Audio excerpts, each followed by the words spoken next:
The story begins in a massive building where a news broadcast is playing. It's breaking news. After 13 hours of intense meetings, a decision has finally been made.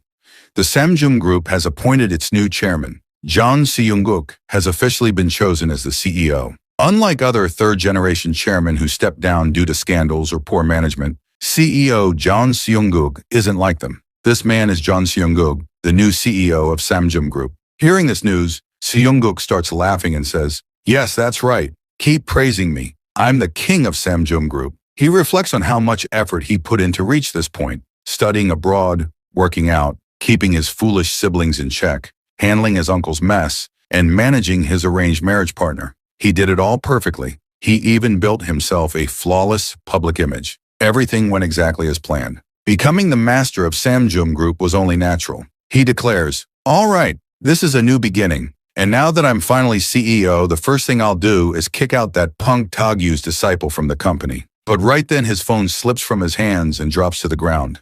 He starts gasping for air. It flashes in his mind that his grandfather, the founder of Samjum Group, had also died of a heart attack. He panics, saying, "No, this can't be happening to me.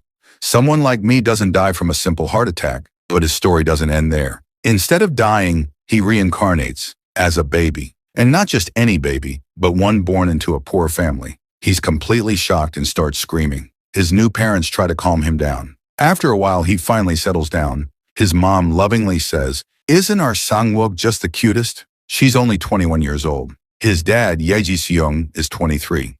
The dad agrees. He's even cuter than most celebrity babies. His mom adds, "Our Seung is lucky to be born so handsome." Inaon, but Seung is thinking something completely different. Internally, he screams, "Lucky! Are you kidding me?" He spits out his pacifier in anger and thinks, "What is happening to me? My perfect body, 183 centimeters tall, weighing 75 kilos, with a 500-kilo total lift in the big three. Where did it all go?" He looks at his tiny baby form and groans, "What am I now? This weird little creature barely taller than 3 heads stacked together. I was from a prestigious, powerful family. I had an elite body, a perfect resume. I was John Seung-guk of Samjum Group, and now I'm just some poor family's baby." His new parents are basically a young couple in their 20s. They come from orphanage backgrounds and have absolutely nothing. From now on, we'll refer to this baby as Si-young. He remembers, "I was just celebrating with my favorite wine. One bottle cost 4 million won." Just then his mom says, "All right, time for milk." Si-young panics. "Wait, no. Now I've got to drink this cheap formula milk?" But he's in a baby's body, and babies can't say no to milk. He starts crying as he drinks. His dad kisses him on the cheeks, and Si-young thinks, men shouldn't show this much affection. Dying on the best day of my life, turning into a baby. Everything just feels miserable. But honestly, the hardest thing is dealing with these two. They're so clingy, so lovey-dovey. It's unbearable. Yet there's something about being cared for like this.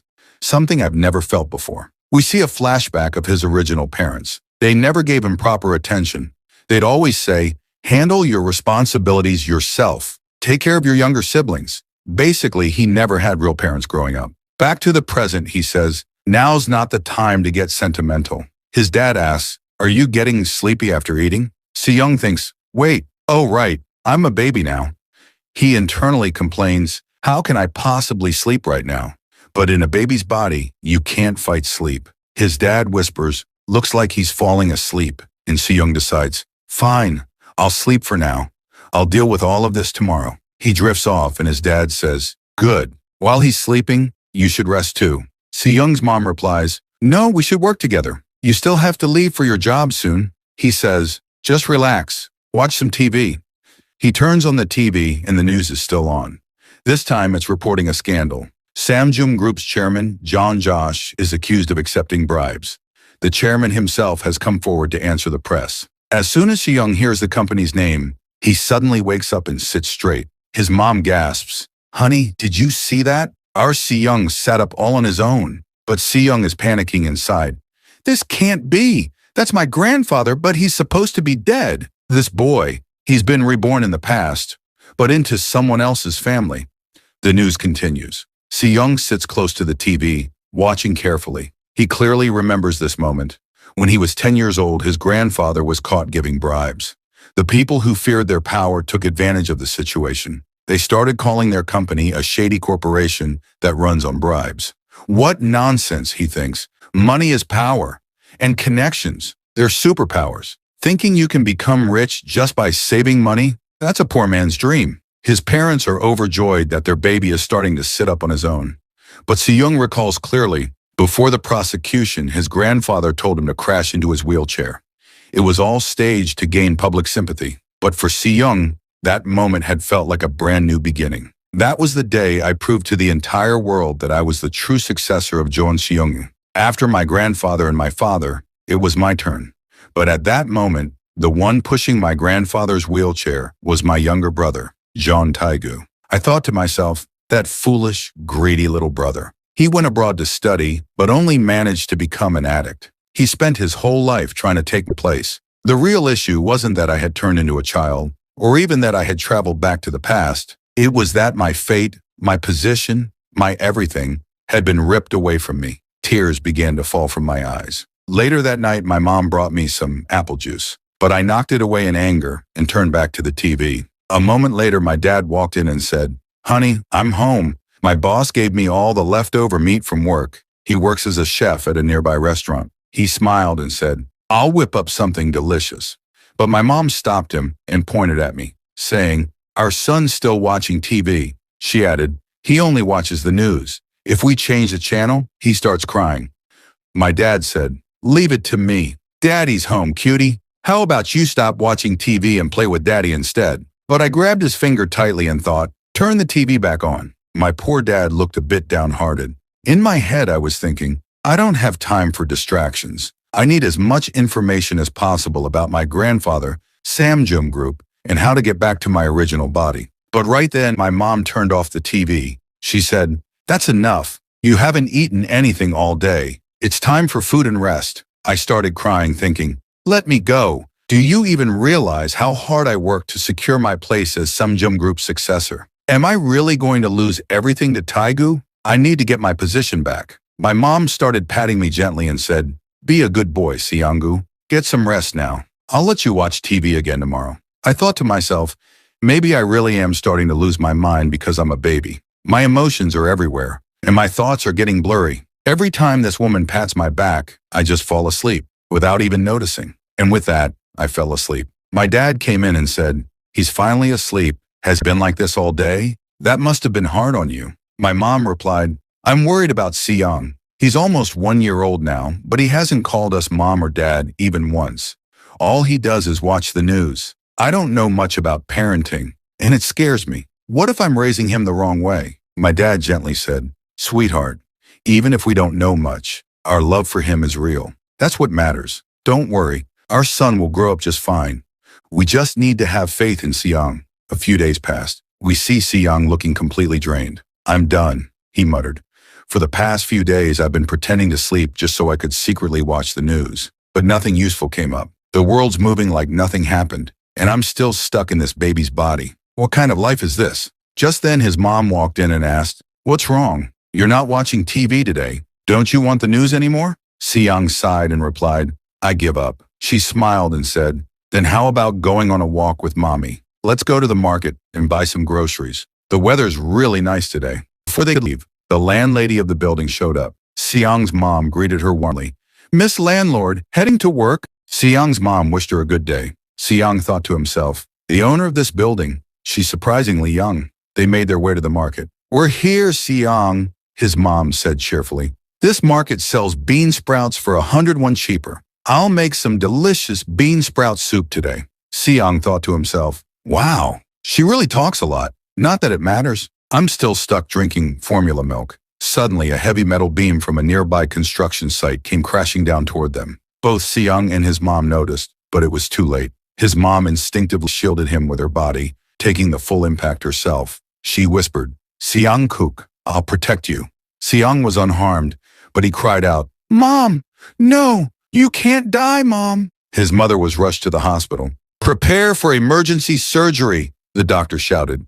"Does she have any other conditions?" At that moment, her eyes opened. "You're awake," said her husband. "Are you feeling okay?" She looked around confused. Where am I? Seyoung-kook. Where's Seyoung? He's right here, he said. Thanks to you, he's safe. But he's been really scared ever since you got hurt. She looked at her son and said, Seyoung, you must have been so scared. But I'm okay. Mommy's just fine. I'm happy that my little Seyoung-gu is safe. Hearing this, Seyoung broke into tears. This was awful. Just awful, he thought. Do you even realize how precious your life is? What would we have done if something had happened to you? Just then his mom said, Honey, this place looks like a private hospital room. Why'd you get something so expensive? I'm not in that bad shape. Her husband looked a bit shy. They said you need complete rest. Complete rest? She asked. Why? He hesitated. And then we see the label on the hospital bed. It reads, Strict bed for pregnant mothers. That's right. Seyoung's going to have a little brother or sister. They all shared a beautiful, happy moment together. Then a nurse entered the room and said, Excuse me, visiting hours are almost over. Seyoung's dad replied, Yes, I was just about to leave. He turned to his wife and added, Make the most of this time and rest. I'll be back tomorrow. She smiled and said, Take care of yourself, and Seyoung too. He picked up Seyoung, and the two of them headed home. On the way, he said, All right, Seyoung, time to head back. The bus stops near our place, but it's not that far. We can walk. We see his worn-out shoes. This man works so hard. Seyoung thought, So now we don't even have money for the bus? Can't even afford the fare? This family's really struggling. But then he looked again. A father who works tirelessly to support his family. A mother who would risk her life to protect her child. And finally, Seyoung softly called him, Dad. His father froze for a second, then beamed with joy. Seyoung thought, These people, they're my real family now. They're my parents. A week later, we see the family celebrating. His mom has been discharged from the hospital, and they're taking pictures of Seyoung. She smiles and says, Our little Seyoung-gu looks so adorable, doesn't he?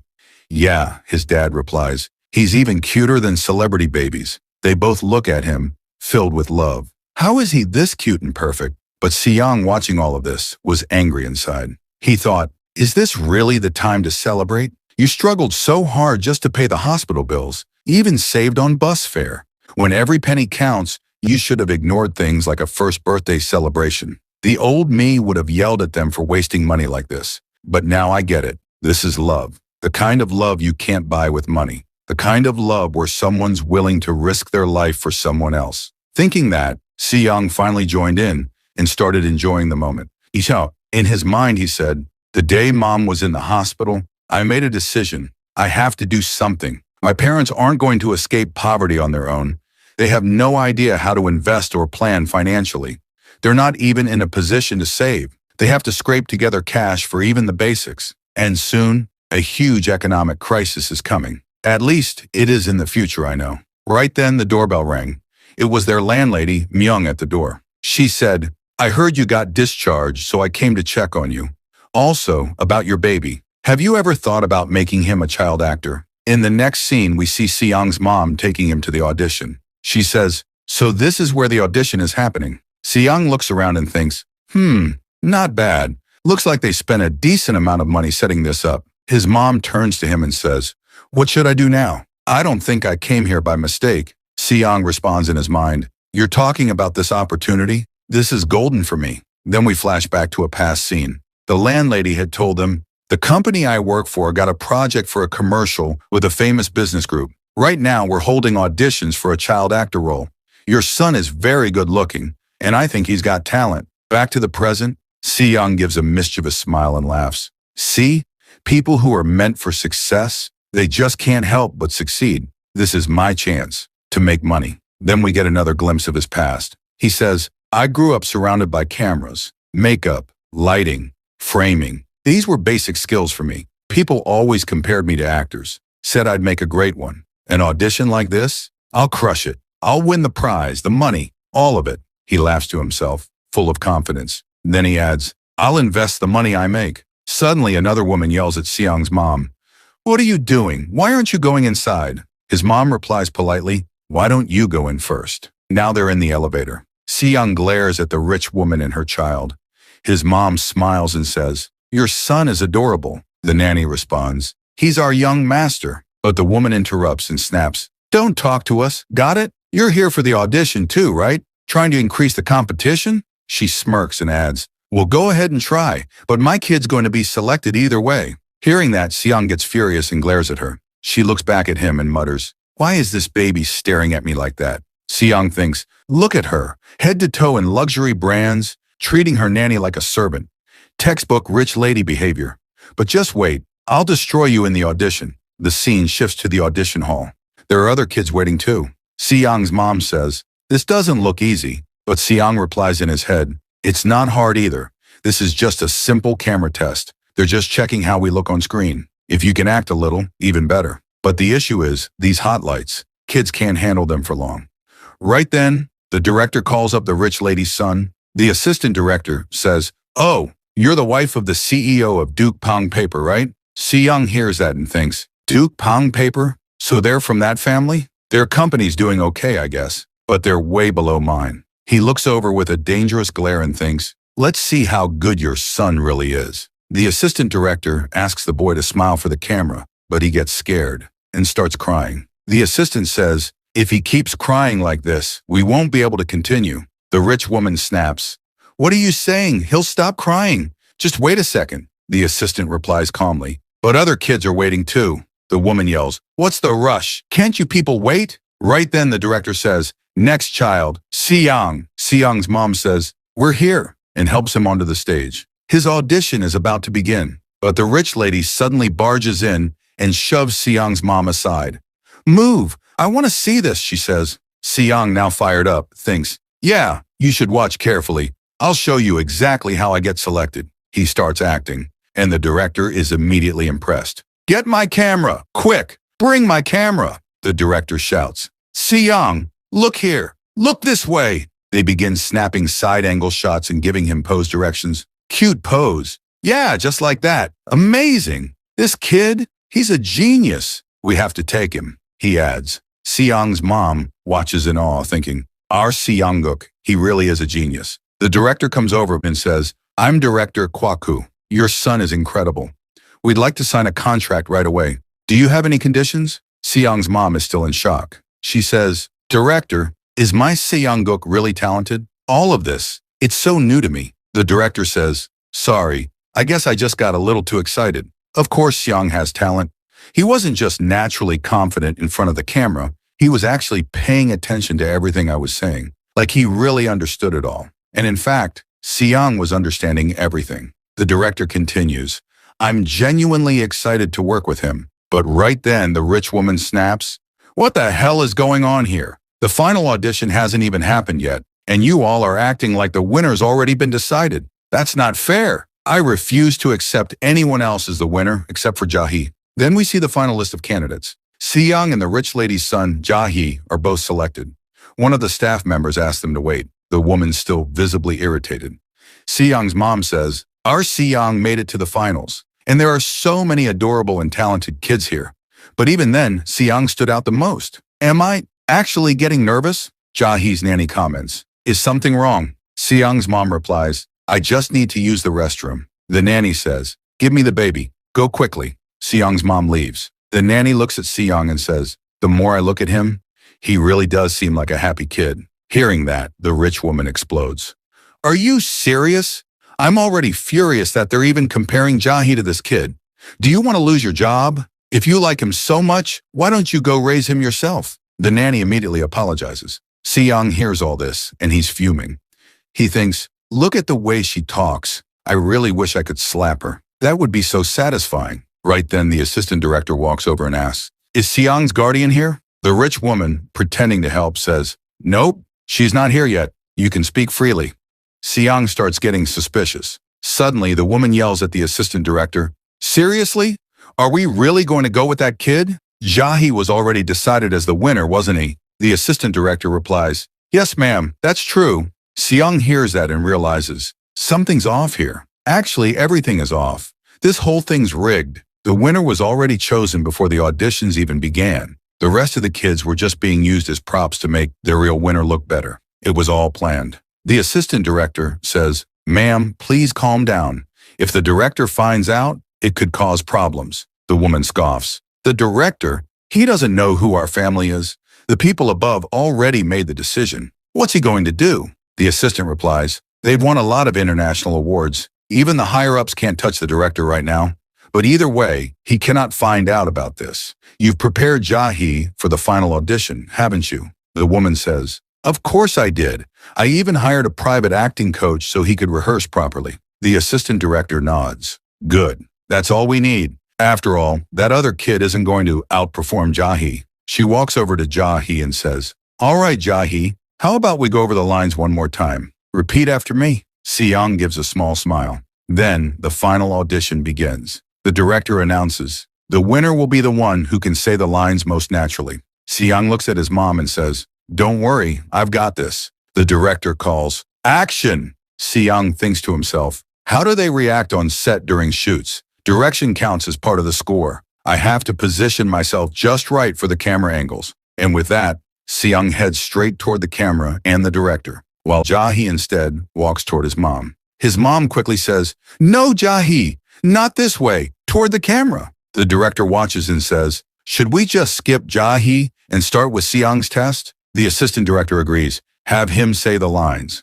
She thinks to herself, Jahi practiced, but this other kid, he doesn't know anything. He's definitely going to mess it up. She's just about to prompt Seong when he suddenly starts speaking. And he says the lines in the cutest, most perfect way. The director smiles and says, Just as I expected. Seong never disappoints. My eyes weren't wrong. But at that moment, the rich woman steps forward and insists, Just give Jahi one more try. The director knows she's pushy, so he gives in. Okay, Jahi, can you try saying daddy for us? But instead of speaking, Jahi starts crying. It's a total embarrassment. The woman says, This doesn't make sense. I trained him for this.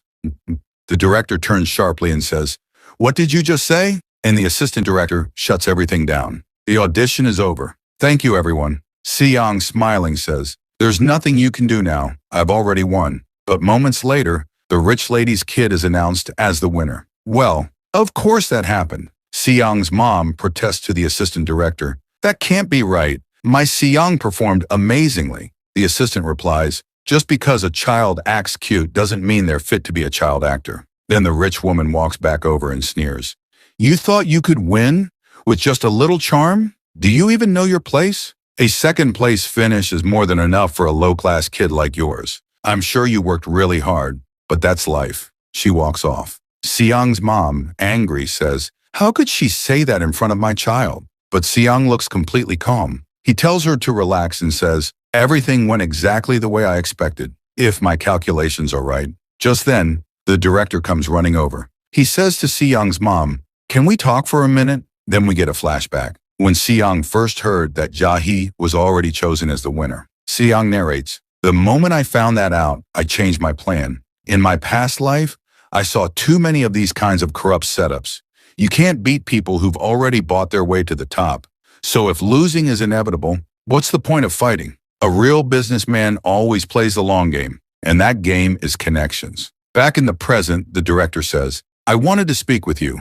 I'm sure this has come as a surprise. It really seems like they rigged the audition. I'm sorry, Seong. I didn't want you to see this nonsense. Seong, smiling brightly, says, So what's next? The director invites them to the commercial shoot happening the next week. Seong beams and thinks, That's exactly what I wanted. I don't want to be a one-time commercial model. If I impress the director, that means connections. Then I'll keep getting child roles, become a child star, and eventually, rich. That's the goal. I need to secure a stable and consistent source of income. With a commercial like this, you can do anything. I'm going to win the director over, and then I'll make tons of money. And with that money, I'll support my family. Seong's mom asks, Why do we need to come to the commercial shoot? The director explains, For baby models, we always prepare 1 or 2 backups in case the main kid gets sick. Honestly, we're worried. The current winner cries way too easily. Well, of course he does. The director holds Seong's mom's hand and says, Please, just help us out this one time. Seong's mom says, I just wonder, will Seong really be okay? And Seong replies, Of course I'll be fine. Just say yes to them. You could practically see the dollar signs in his eyes. This kid is seriously greedy. The director laughs and says, It really feels like he understands everything we're saying. If all kids were like Seong, my job would be a whole lot easier. By the way, ma'am, could you give me your contact info? I'd love to work with Seong on future projects too. Here's my business card. Seong's mom gives him their home number. Then the scene jumps to 1 week later, on the day of the shoot. Seong's mom brings him to the set and says, "I can't believe there's such a beautiful place like this in the forest." Just then, the assistant director shows up, and Seong instantly gets angry. That's the same corrupt assistant director. She looks at Seong and says, "Why is this kid staring at me like that? Anyway, let me show you to the waiting room.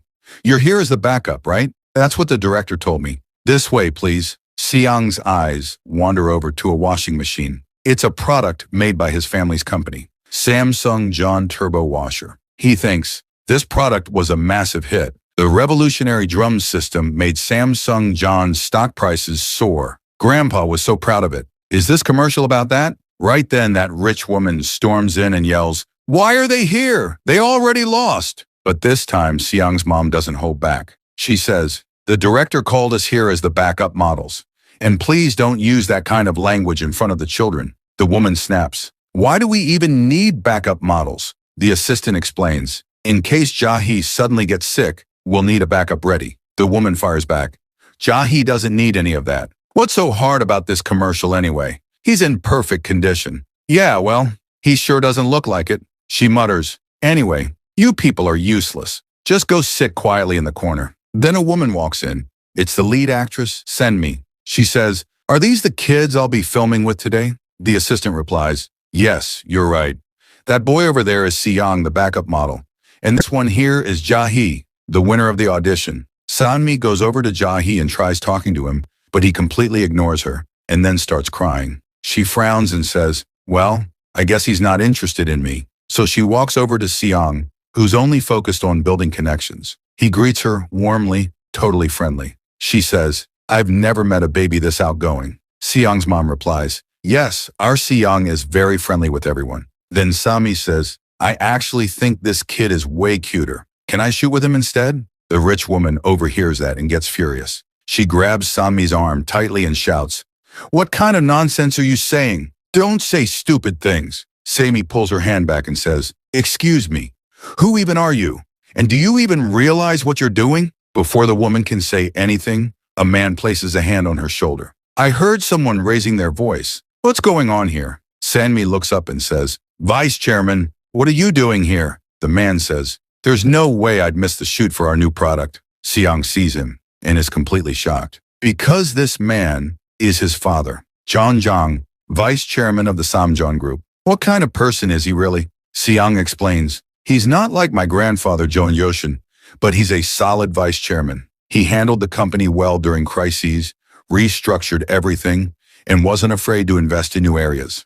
People see him as a smart business leader, a successful vice chairman of Samjeon. But as a person, as a husband and father, he was terrible." Seong says, "Seeing him brings back all the old memories." Then we see a flashback. Seong recalls, "My father had countless affairs.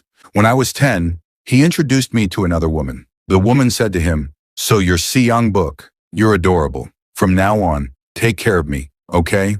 Seong narrates, "She was just one of my father's many mistresses, and as soon as I saw her, I mentally erased her. That woman was none other than Sami. Back in the present," she says, "I'm shooting with some kids today, and I really like this one." Then Seong's father walks over and says hello to him, but a staff member interrupts. "Excuse me, sir, it's time to go." "Oh, wow, I'm running late. Sorry, I have to leave." Before going, the vice chairman tells the rich woman, "Please make sure everything goes smoothly during filming." She freezes, completely shaken. "Yes, sir, I'll do my best." After all, she's standing in front of the vice chairman of the Samjeon Group, someone leagues above her. Seong thinks, he always seemed like a flashy playboy who chased women.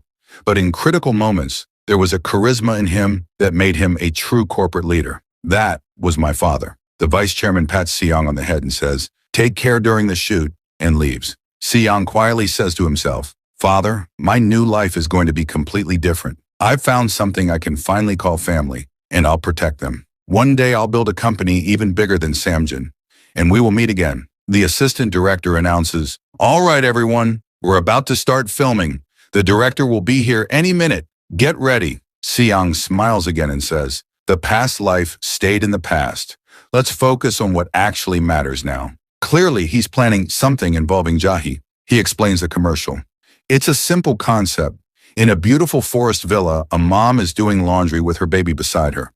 She's washing dad's white shirt that got dirty from sweat. The Samjun washing machine spins, and the shirt comes out sparkling white. The baby rubs his cheek against the shirt, happy, and calls out to his dad. The commercial ends with a refreshing scene of the shiny washing machine. In my past life, this ad was a huge success. It even won the Dongai Advertising Award. The child actor in it became instantly famous. So I have to do this commercial. Then, as the shoot begins, Jahi starts crying. The lead actress says, "What is going on? Every time I go near him, he tries to hit me." Seong's mom says, "Why is he suddenly acting like this?" Seong smiles. "Exactly. Why is he doing that?" He adds, "Everything's going just according to my genius plan." We get a flashback. Seong says, "That kid, Jahi, he's miserable because of his mom. I gave him a brilliant tip. I told him whenever Sami comes close, cry your heart out and you'll get to go home faster." Am I a mind reader? I don't know.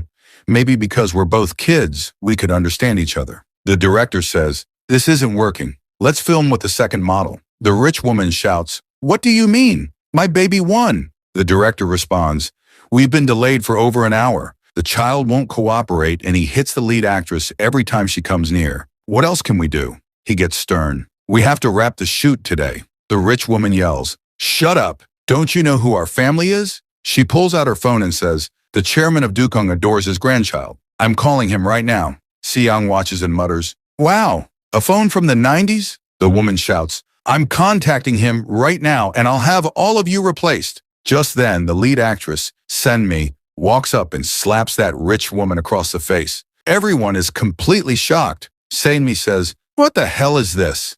I can't stand it when people who have nothing to do with the project come to the set and cause drama. And just because you're the wife of a duck paper executive, I get it. You enjoy acting like you're above everyone else." She turns to the director and says, "Let's start filming again. I want to shoot this commercial with this kid." The director agrees. "All right, everyone get ready." The rich woman shouts, "You're choosing to shoot with this low-class kid instead of Jahi? What can he even do?" Seong's mom quickly covers Seong's ears so he doesn't hear any of it. Seong narrates, "Those camera lights. They were one of the few things that stuck with me until the end of my previous life. Acting confidently in front of a camera was one of my strongest skills, so I know exactly how to handle this." The assistant director shows Sanmi her final lines. She says, "Look at how clean Dad's dirty shirt got. Right, baby? It's super clean and fluffy now." Seong gives such an adorable expression that everyone on set is impressed again. The director says, "Keep the main camera like that. Everyone else, focus around Seong."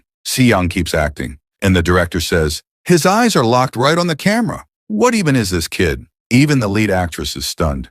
Seriously, how is he acting this well for a commercial? The assistant director shows Sanmi the final lines. She delivers them perfectly, and the shoot for the washing machine ad wraps up nicely. Later that evening, the same rich woman is still yelling, "Just because he gave one cute performance, now you want to make him the commercial model instead of Jahi?" The director teases, "What about Jahi? The kid couldn't even act." Seong is exhausted at this point. Senmi walks over to Seong's mom and says, "Let her scream all she wants. It's not going to change anything. What's the point of this drama? I mean, what can we do if her kid couldn't act? Compared to that, our Seong was amazing. I didn't expect to finish the shoot in just 2 hours." That woman storms over to Sami and snaps, "Don't make me laugh. You have no idea how much money I spent on this crappy set." "Right, assistant director? I bet you got paid plenty too." The director overhears and says, "Wait, assistant director, you got paid off? We're going to have a serious talk later." As the rich woman walks away, she shouts again, "I'll remember this, all of you." But Seong doesn't say a word. He's just too tired. The director turns to Seong's mom. "I'm so sorry. This must have been overwhelming for you." She replies, "No, you've worked very hard. We appreciate that." The director smiles. "Actually, I should be the one thanking you. I don't even want to imagine what would have happened if Seong hadn't been here today." Seong hears this and smiles proudly. The director continues, "That was our last shoot of the day. You're all free to go home now. The payment will be handled through the company, honestly and with full respect." Hearing that, Seong starts laughing, and his mom beams, "All right, time to head home. You must be exhausted." Senmi chimes in, "Would it be all right if I dropped you off in my van?" Seong's mom agrees. Cut to the van ride. Seong is fast asleep. Sanmi says, "He looks so adorable when he sleeps. His mom replies, he must be really tired. And thank you so much for giving us a ride in your nice car. But Sanmi says, no, I should be the one thanking Siyoung. That surprises Siyoung's mom. Sanmi explains, today Siyoung was an incredible lead actor. I should thank him. Because of him, I'll actually be able to get to my next job on time. His eyes were following the camera lights perfectly. He really understood the camera work and was syncing perfectly with my rhythm. It might just be coincidence, but he even matched the angle of my face. Then Siyoung, still half asleep, says, your right side looks better on camera. Saemi laughs. See? He gets the flow of the camera.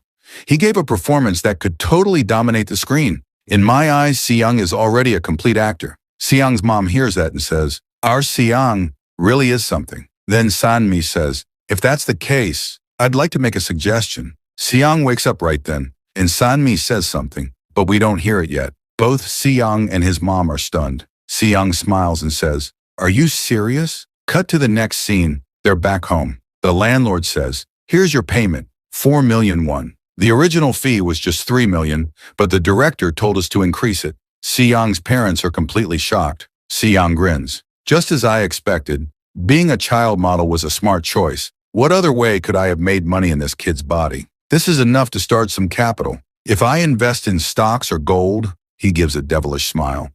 His dad says, 4 million won. I've never even held that kind of money before. But Siyoung's mom looks a little worried and says to the landlord, yesterday, actress Sanmi gave me this. Siyoung says, so that's why you were so shocked, Mom. The landlord looks at it and says, this is a card from Saemi's agency, Sing Song Entertainment. His mom says, I think they were really impressed by Siyoung's talent. That's why they want to bring him into their agency as an exclusive child actor. Siyoung's dad is stunned. An exclusive child actor? Are they trying to make our Siyoung a celebrity? His mom replies, I don't know, but if he does well, that would be amazing. Honestly, this is all so unexpected. The landlord looks thoughtful for a moment, then says, don't worry, I'll look into it. I've heard of Sing Song Entertainment. I'll check who the CEO is and how they treat their actors. Hearing that, Siyoung's mom gets emotional and smiles. Siyoung watches and thinks, she's doing so much for us. As the landlord gets ready to leave, Siyoung's mom stops her. She asks, can I ask you something? Why are you helping us so much? You're the first one who really saw Siyoung's talent, and you're always so willing to help. The landlord looks surprised and says softly, I just want to support you. I grew up all alone. I know how hard it is. I saved money by cutting down on food and clothes just to buy this building. Then I met you, this young couple working so hard together. It felt really nice to see that. I just wanted to cheer you on, but maybe I've gotten too involved. Siyoung's mom smiles and says, can I call you Uni? Uni means older sister. The landlord looks surprised. She says, if you don't mind, I want to treat you like family. The landlord smiles gently and says, all right then, and from now on, I'll call you So-young. Siyoung's mom's name is So-young. She adds, so if I ever call her So-young, don't be confused, okay? So-young smiles and says, got it, Myung-uni. From now on, they'll call the landlord Myung. Siyoung watches all this and says, so that's what's going on. The weather really is nice today. 2 weeks later, we see Siyoung's dad at work. He says, just like you asked, boss, we closed the shop early. His boss, Park Won, is the owner of the shop. Siyoung's dad says, thanks so much for letting us close early today so we could watch Siyoung's commercial. His boss replies, of course. We've got a huge TV here, and I want to see our Siyoung's commercial too. Siyoung, annoyed, mutters to himself, if this old guy wasn't my dad's boss, I wouldn't let this slide. But fine, he did me a favor, so whatever. Just then, Myung arrives. So-young welcomes her in. You made it right on time. Myung says, feels like we're all here to watch a movie. Siyoung's dad calls out, it's starting. Everyone gather around. They all sit together to watch Siyoung's commercial. Everyone's beaming at his cuteness. Park Won even starts clapping. Myung says, that was amazing. So well edited too. If all goes well, this commercial might win Commercial of the Year. Siyoung's dad hugs him and says, I'm so proud of you, Siyoung. How is such a beautiful and talented kid, my son? So-young laughs and says, oh, hush. Just then Park gets a call, and he's shocked. On the other end is the director. I heard you're all watching the commercial together today. There's something urgent I need to talk about with Siyoung's family. May I speak with them? And right then, we're introduced to a few new faces. Scene shifts. We see the director's office, where Sayoung's parents are also present. The director says, "Thank you for coming." Sayoung's dad replies, "Thank you for inviting us to your office." The director turns to Sayoung and says, "So how are you doing, Sayoung?" Sayoung smiles and responds, "Director." Surprised, the director says, "Wow, he's talking even more than before." Sayoung's mom laughs and says, "Yeah, he's at that stage where he's learning how to talk. He's chatting away all day long." The director chuckles and says, "Looks like we can start giving Sayoung some longer lines. At this rate, he'll be reciting scripts like a pro in no time. Honestly, I'm excited to watch him grow." He then invites the parents to sit and continues. "The reason I asked you to come today is to talk about a new program where Sayoung will have the lead role. The show is called Just Baby. It's a parenting reality show where 5 famous idol group members will live with Sayoung. And the idol group we're partnering with is..." Just then, a boy walks in and says, "I'm Taeyong, the leader of Just, which is the group's name." Taeyong says, "I'm really excited to be working with you all." Sayoung's mom gets really excited seeing him. Taeyong says, "Looks like you know our group?" Sayoung's mom replies, "I've seen you guys on TV." Taeyong smiles. "We still have a lot to learn, but we're working hard to become the country's top idol group. Please keep supporting us." Sayoung's mom says, "Of course you can do it. Your singing and dancing are amazing." Sayoung's dad, however, clearly doesn't like this and says grumpily, "So Sayoung's mom has someone else she likes besides me?" Sayoung jumps in and says, "Jealousy is useless, Dad." The director adds, "Once we start filming, you'll meet the rest of the members too. That'll be fun, right?" Sayoung's mom hesitantly says, "But isn't this a bit too much for Sayoung?" Sayoung thinks to himself, "Mom, I'll never forget that you chose me over those idols." The director says, "But I really believe Sayoung is the heart of this program. He doesn't just understand things. He feels them. It's like he actually experiences everything. His facial expressions are perfect, and he always knows where the camera is. Honestly, we can't imagine anyone else in the lead role. What do you think?" Sayoung gets hyped up and thinks, "Of course we have to do this. I remember now. I've seen the show in my past life." He starts telling us about the show. Its concept was totally unique, putting a child with an idol group. It was made for audiences of all ages. Young people would find the baby cute, and older people would be reminded of how hard parenting was. In the end, the show became a national sensation. It was the first to truly establish the parenting reality genre. For Sayoung, this was perfect. A future child star building his name and fortune. He suddenly starts calling, "Director, director!" The director laughs and says, "Looks like Sayoung is really excited about this." Sayoung's dad, though, looks worried and says, "I'm a little concerned. If Sayoung keeps appearing on TV, he might not grow up like a normal kid. I want to raise him like a regular, sweet child, not a celebrity." The director looks surprised. Then Taeyong steps in and says, "I get it. Actually, I was a child actor too. Growing up in the public eye means maturing in front of everyone. But I have no regrets. I had the talent and the right environment to shine, and that's what got me here." He looks at Sayoung's dad and says, "Why don't you trust your son? If he has what it takes to shine, shouldn't you give him the chance?" Sayoung's dad looks at his son and thinks, "My son is the most beautiful and talented of them all. If it's your destiny to reach the top and shine the brightest, then so be it." He finally says, "I understand," and shakes the director's hand. "Please take good care of Lee Se-young." Then we see the countdown to Korea's first ever parenting reality show, Just Baby.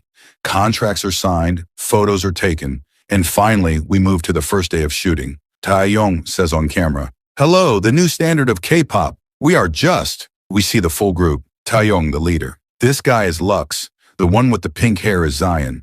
The other guy is Bohm, and finally there's Michael. Zion walks up to Sayoung and says, "So you're the baby? Nice to meet you, Mr. Sayoung Book.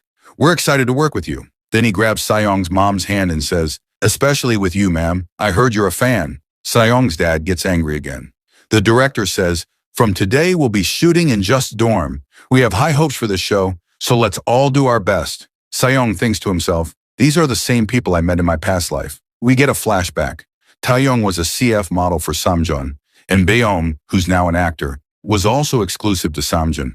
Sayoung used to be the chairman of the company, and these guys used to perform at his events. Back in the present, Sayoung says, "These are the same people who performed at our company events." Michael walks up to Sayoung and says, "So you're the baby? You're not that cute," and tries to touch him. Sayoung slaps his hand away and thinks, "How dare you touch me so casually?" Taeyong yells at Michael, "You just smoked, didn't you? And didn't even wash your hands? You can't touch a baby like that. Sejong glares at Michael and thinks, this Korean-American guy is still as low as I remember him from my past life. Fine. From now on, I'm taking full control of this show. He laughs internally and thinks, I'll craft the perfect character arc for each of them. The rest of the members gather around and start praising Sejong, but Michael stands off to the side saying, just wait and watch. Scene shifts to the director explaining the shoot.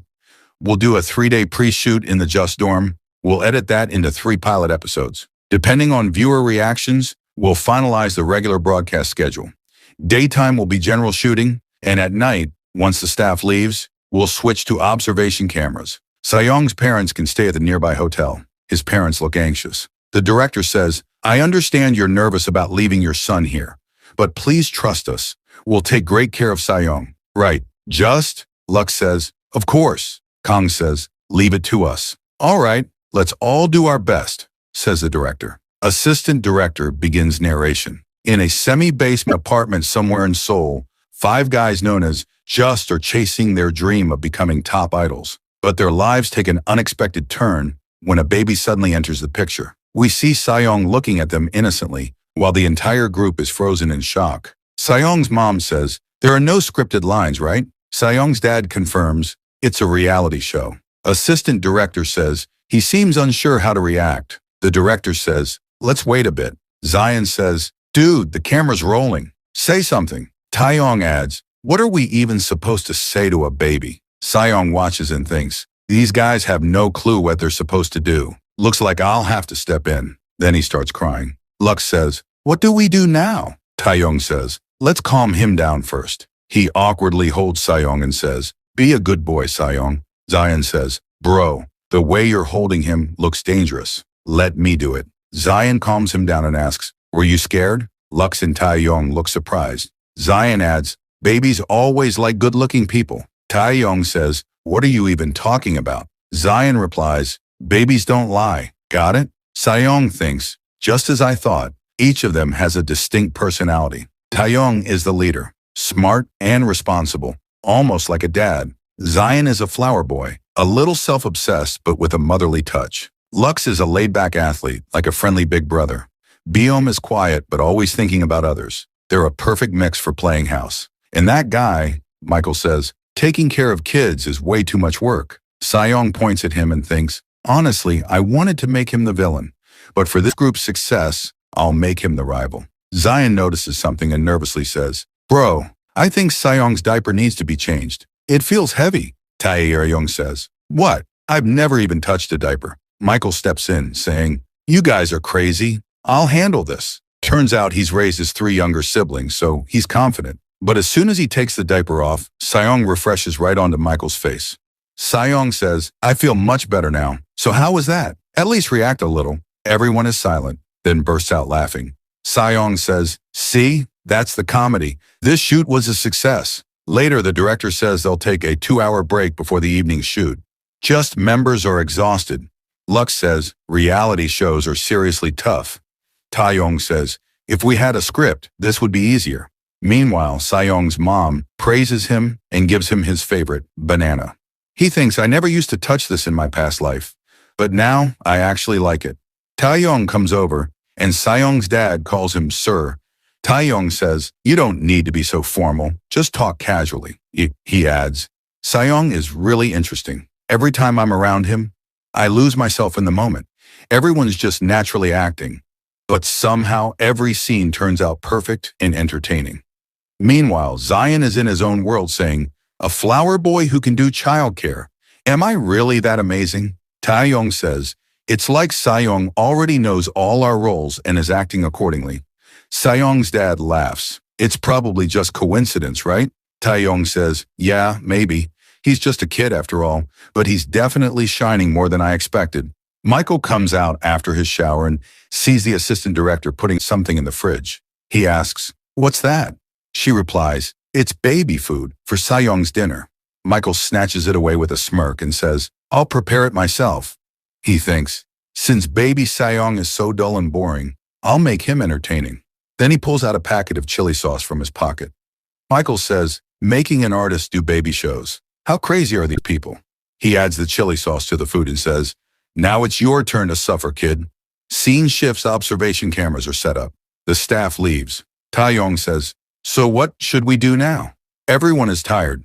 Lux says, "Let's eat first. I'm starving." Baeom says, "But I don't know how to cook." Zion looks miserable. Sayong encourages him, "Don't give up so easily." Taeyong says, "We gotta prep something." Lux says, "At least I can make ramen." Taeyong adds, "And we gotta feed Sayong his baby food." Michael steps in. "I've already taken care of it," and walks over with the food bowl. Taeyong says, "Wow, you were mad all day, and now you want to help?" Michael says, "Say what you want, but I'll be the one feeding the baby." Sayong senses something's off. Michael says, "Come on, kid. Your mom made this just for you." But Sayong smiles and asks Michael to try it first. Taeyong laughs and says, "Sayong, are you asking Michael to taste it first? You're seriously too cute." Michael hesitates. Taeyong says, "What's the big deal? He's just asking you to try it. What's the problem?" Michael says, "Why should I eat baby food?" Taeyong rolls his eyes and says, "Fine, I'll take all of Sayong's love for myself," and goes to taste it. Michael tries to stop him, but Taeyong eats it. His face immediately changes. Zion asks, "What happened, Taeyong?" Sayong says angrily, "I knew it. You messed with my food. You're done now." Michael panics. Taeyong says, "It tasted like chili sauce." Zion shouts, "What? But how did that get in the baby food?" They all look at Michael. He finally admits he put chili sauce in it. "It was just a joke. It makes for great footage." "Don't you guys know anything about entertainment?" Taeyong yells. "Entertainment or not, there are some lines you never cross." Zion grabs Michael by the collar and shouts, "Are you insane? What if something happened to Sayong after eating that?" Sayong thinks, "Zion, you've got some real charisma." Taeyong kneels beside Sayong. "I'm sorry. Michael's just immature." "Were you surprised?" Michael says, "Why are you even talking to that kid? He doesn't understand anything anyway." Taeyong snaps. "Sayong is smart. He does understand. And even if he didn't, you still owe him a proper apology." Sayong smiles and thinks, "These guys have potential. That's good." Then with a mischievous grin, he thinks, "Starting today, I'm officially taking the lead." 2 weeks later, we're shown a scene at Si-hyung's house where Myung tells them the news. 20%. Hearing that, Si-hyung's parents are pretty shocked. Myung says, "Did you both watch the first episode of Just Baby that aired last Friday? That episode recorded a 20% viewership rating."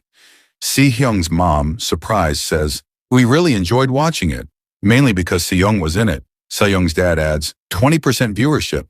"That's amazing, isn't it?" Myung replies, "It's more than amazing. It's incredible. Even MVC's flagship entertainment shows barely pull around 15%. Se-hyung's mom says, "I got a call from the director. He told me the program's been added to the regular schedule now." Myung responds, "Seriously? That's amazing news. Congratulations, Se-hyung book." Se-hyung smiles and thinks to himself, "Of course this is happening. I'm the one doing it. Success at this level is only natural. But I'm not satisfied with just this. My goal is money, fame, and becoming rich, then rising to the top. I'm a genius." He starts laughing again. Myung thinks to herself, he's really a unique kid. Se-hyung's mom turns to Myung and says, "Oh, right, I wanted to ask you something. A few days ago, someone from Sin-sung Entertainment came to our house." Hearing that, Myung looks a bit shocked. Se-hyung's mom continues, "They came to congratulate us on the show's success and brought a fruit basket." The scene shifts to a flashback. A man is telling them, "CEO Sin-sung Young wants to meet with you. When you have time, please visit our agency." Back in the present, Se-hyung's mom asks, "So, what should we do now?" Myung says, "I looked into Sin-sung Entertainment. Seems like they have a lot of influence in the entertainment industry, but there are rumors that the CEO might have connections with gangsters." Se-hyung's parents get worried hearing the word gangsters. Myung says, "Should we go? Refusing an invitation from Sin-sung's CEO could be hard. Let's just check it out, see what they want. I'll come with you. It'd be rude to decline without even hearing them out." Se-hyung thinks, Sin-sung Entertainment. Sin-sung Jung. Why does that name sound familiar? Then suddenly his expression changes. "Wait, could it be that guy? Don't go. You must not go there. That man, Sin-sung Jung, he's the kind of person you should never get into a contract with." The scene shifts to the Sin-sung Entertainment office. CEO Sin-sung Young smiles and says, "Please come in. Make yourselves at home."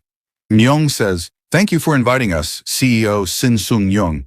But may I ask, why did you want to meet us?" Sin Sung Jung replies, "I wanted to discuss something for Sayoung's benefit." Hearing that, Si Hyung thinks angrily, "Our Sayoung? You don't even know me." He nearly kicks him out of frustration. Myung asks, "For his benefit?" Young says, "I'm talking about a contract, an exclusive contract. That means Sayoung would become a partner with Sin Sung Entertainment, Korea's #1 agency. It's a 10-year exclusive deal." Sayoung's mom looks shocked, and Si Hyung is silently thinking. Myung says, "An exclusive contract for 10 years? Young continues, "You've heard of actor Jang Dong-gun and MC Yeonmi, right? They're also under exclusive contracts with us.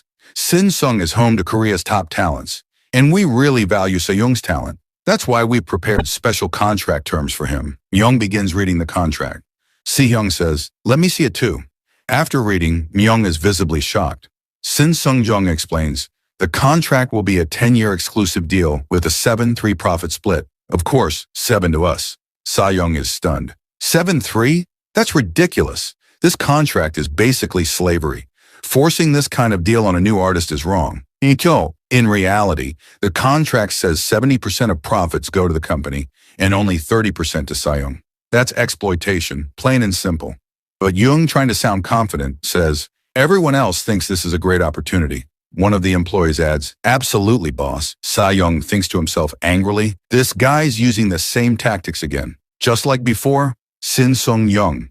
We're shown a flashback. Si Hyung says, "In my previous life, Sin Sung Young was closely connected with our company, Sam Ji-on, especially with my father, Vice Chairman Ji-on Jae-hyung. He met Sin Sung through MC Yeonmi, and they funneled Sam Ji-on's advertising budget directly to Sin Sung Entertainment. Sin Sung Jung even showed loyalty to my dad, but in the end he went to prison for threatening and assaulting his own celebrities." Back in the present, Sin Sung Young says, "I've been in this industry for 10 years, and I've never seen a child actor as talented as Sayoung. Hand him over to me, and I'll make him a great actor." Then his internal monologue reveals his true plans. Child actors usually lose popularity as they grow up. So while they're still in the spotlight, trap them in long-term contracts, milk them for advertisement money, and when they're no longer useful, just toss them away. No one supports them anyway. They're perfect targets. But before his plan can succeed, Myung says, "Sorry, but we reject your offer." Si Hyung is thrilled. Jung asks, "But why?" Myung replies, "A 70-30 split is unfair, and a 10-year contract isn't right for Sayoung. His value will only grow in the future." Young, now irritated, says, "You sound very confident. I can tell you really like that kid, but you clearly don't know much about the entertainment industry. The child actor market isn't that big. Their earnings are nothing compared to adult actors." Sayoung thinks, "This jerk is trying to belittle us." Young adds, "What if his face changes as he grows older? Then he'll lose all his value, right?" Sayoung's mom quickly covers his ears and says, "How can you say such things in front of a child?" Sayoung stares daggers at Young and says, "And look who's talking. You'll end up looking like a frog in your old age. But me? I'll only get better with time." Sayoung starts yelling, and his mom tries to calm him down. Myung stands up and says, "You clearly have no manners. We're leaving now." Young says, "But miss, you're not even his mother. Why do you keep interfering? Outsiders should stay out of it." Sayoung's mom gets mad and is about to speak, but Myung says, "I'm his manager, so yes, I can speak. Let's go, Sayoung." Then she turns to Young and says, "I used to work at an advertising company, and I can tell you with full confidence, this contract is unfair. Goodbye." They begin to leave. Young yells, "You'll regret this decision. How dare you disrespect me? Sin Sung Young, you think you'll still be able to work in this industry?" Sayoung thinks, now he's showing his true face. Myung replies calmly, "We'll see," and they walk out of the office. Outside, Myung mutters, "What a pathetic man, threatening a pregnant woman. Is he even human?" Sayoung thinks, "You said it." Myung turns to Sayoung and asks, "Are you okay? That must have been a lot to take in." Sayoung says, "Honestly, I think you had it tougher than I did." Myung smiles. "People like that are everywhere in this industry, and there's no need to sign a contract with a company like that. Let's go. There should be a bus nearby." As they walk, Sayoung's mom calls out, "Honey, are you really going to be Sayoung's manager?" That surprises Myung. Sayoung thinks, that's not a bad idea. In business, you meet a lot of talented people, But trustworthy ones? Rare. And she's proven herself time and again. A person who's skilled and trustworthy, that's the real deal. Myung says, look, I'm not an expert in entertainment. But Sayoung smiles and grabs her hand. In his mind, he says, be my colleague, Manager Kim. Sayoung's mom says, Honey, I think Sayoung really likes you. And my husband and I, we don't know anything. Please help us secure Sayoung's future. Hearing that, Myung smiles softly. Because of you guys, I'm starting to dream again. I'll do my best as your manager. Sayoung's mom hugs her. Sayoung thinks, welcome, Manager Kim. Let's go make some serious money. Myung laughs. You will pay me, right? Sayoung says, of course, I'll give you everything, honey. Myung jokes, this doesn't feel right. Then we're shown a terrace where Sin Sung Jung stands. An employee approaches him and says, that woman claiming to be the manager, her name is Kim Myung. She used to work in advertising, and she's the landlady of the house where Sayoung's family lives. Young grins. Landlady, huh? What a weird little team. If they won't come under me, I'll show them just how harsh this industry really is. Call the reporters. The scene shifts. We see Taeyoung saying, stop! What are you doing, Michael? Michael's busy eating bananas with Sayoung. He says, I like bananas too, but you all only give them to Sayoung. Michael turns to Sayoung and says, hey, seriously, how much are you gonna eat? Sayoung, annoyed, thinks, I'm eating more just so you can't have any. They start fighting over bananas, and the whole team bursts out laughing. Jaeyoung says, this is too much now, Michael. But the two boys keep arguing. Oh, Taeyoung says, all right already, just stop. Scene shifts to the director, who says, great job with the morning shoot, everyone. Let's take a break for lunch. We see Sayoung's parents, and the director walks up to Sayoung's mom and says, isn't it tough waiting at the shoot site? She smiles. Not at all. Even after all these months of shooting, it still feels exciting and fun. The director says, but in your condition, if you ever feel unwell, please let me know immediately. Sayoung's mom thanks him. The director asks, by the way, when's your due date? She says, pretty soon, sometime in December or January. Then the director says, also, about Michael. The viewers really love his bickering with Sayoung. Their mental age seems the same. They're like Tom and Jerry. He laughs. Sometimes I feel like Michael goes a bit too far. I hope it doesn't bother you. Sayoung's mom smiles. I trust you. I enjoy watching them squabble too. It's actually really entertaining. The director says, got it. I'll keep that in mind. And as always, thank you. Myung, standing nearby, watches Sayoung's mom with quiet admiration, then walks away. Meanwhile, Taeyoung and Byung are tired and heading to lunch. Taeyoung says, no matter how many shoots we've done, I still can't get used to this. We see Sayan lying around, his stomach stuffed after eating way too many bananas. He says, man, after eating all that, I'm starting to feel a little sleepy. Suddenly, Michael shows up behind him and snaps, you rude little brat. Sayan gets a little startled. Michael asks, did you seriously hit me the other day, you little punk? Sayan gets annoyed and thinks to himself, you're hilarious. But seriously, I've had to deal with your real personality. People think it's just some cool bad boy act, but online, people are calling Michael immature. Just some guy jealous of his new sibling. Others are saying, I bet he acts the same even when the cameras are off. Someone else comments, Sayan and Michael's live streams are actually pretty cute and funny. Sayan, now getting irritated, thinks to himself, you're really crossing the line these days. I've got my eyes on you. You need to learn a lesson. Michael laughs. What's with the anger, you crazy kid? Then he pulls Sayan's cheeks. Sayan starts tearing up and thinks, what the hell is wrong with you? Michael shrugs. Hey, quit crying. I didn't even pull that hard. Just then, Myung walks in. Seeing her, Michael instantly tenses up. Myung asks, did you just pull Sayan's cheeks? Michael stammers, no, it was nothing. He's just making a fuss over nothing. Myung replies calmly, Sayan doesn't get mad or cry for no reason. Sayan grins inwardly. Well done, my manager. Myung continues, I've noticed that during recent shoots, you've been picking on Sayan a lot. Please stop that. Michael flares up. Are you threatening me? And why are you so protective of that little brat anyway? Myung responds, a little brat, huh? You do realize it's because of Sayan that you even landed a bunch of commercial shoots, right? Michael gets embarrassed. Myung adds, so please try to act a bit more professional and stop laying hands on a child. I trust you understand now. She takes Sayan with her and walks off. Michael stands there fuming. I came to Korea to become a true artist, not a damn babysitter for some brat. Sang is ignoring me. The rest of the members just keep staring like I'm some villain.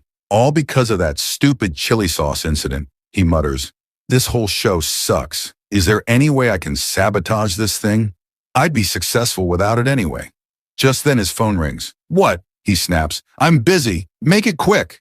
But suddenly his eyes widen. Sinsung Entertainment? On the other end might be none other than Sinsung Young, who also has a grudge against Cyan. The scene cuts to the massive MBC building. The director addresses everyone. Thanks for coming to today's special production meeting. Despite his busy schedule, Parong made it. And Cyan's family, who's become like our own, thank you too. Before the meeting begins, the assistant hands out bonuses. Ming smiles, and of course Cyan, being the little greedy guy, lights up too. The director continues. Last week, our ratings finally crossed 30%. Higher-ups are really starting to like Cyan. We're close to the final episode now, so please keep up the great work. Taeyong is counting his money while CEO Piso stares him down. The director says now, on to today's topic, the Christmas special episode. He explains, Christmas is coming up, and there's been a request for a 90-minute family-themed special. We wanted to really capture that warm, festive atmosphere.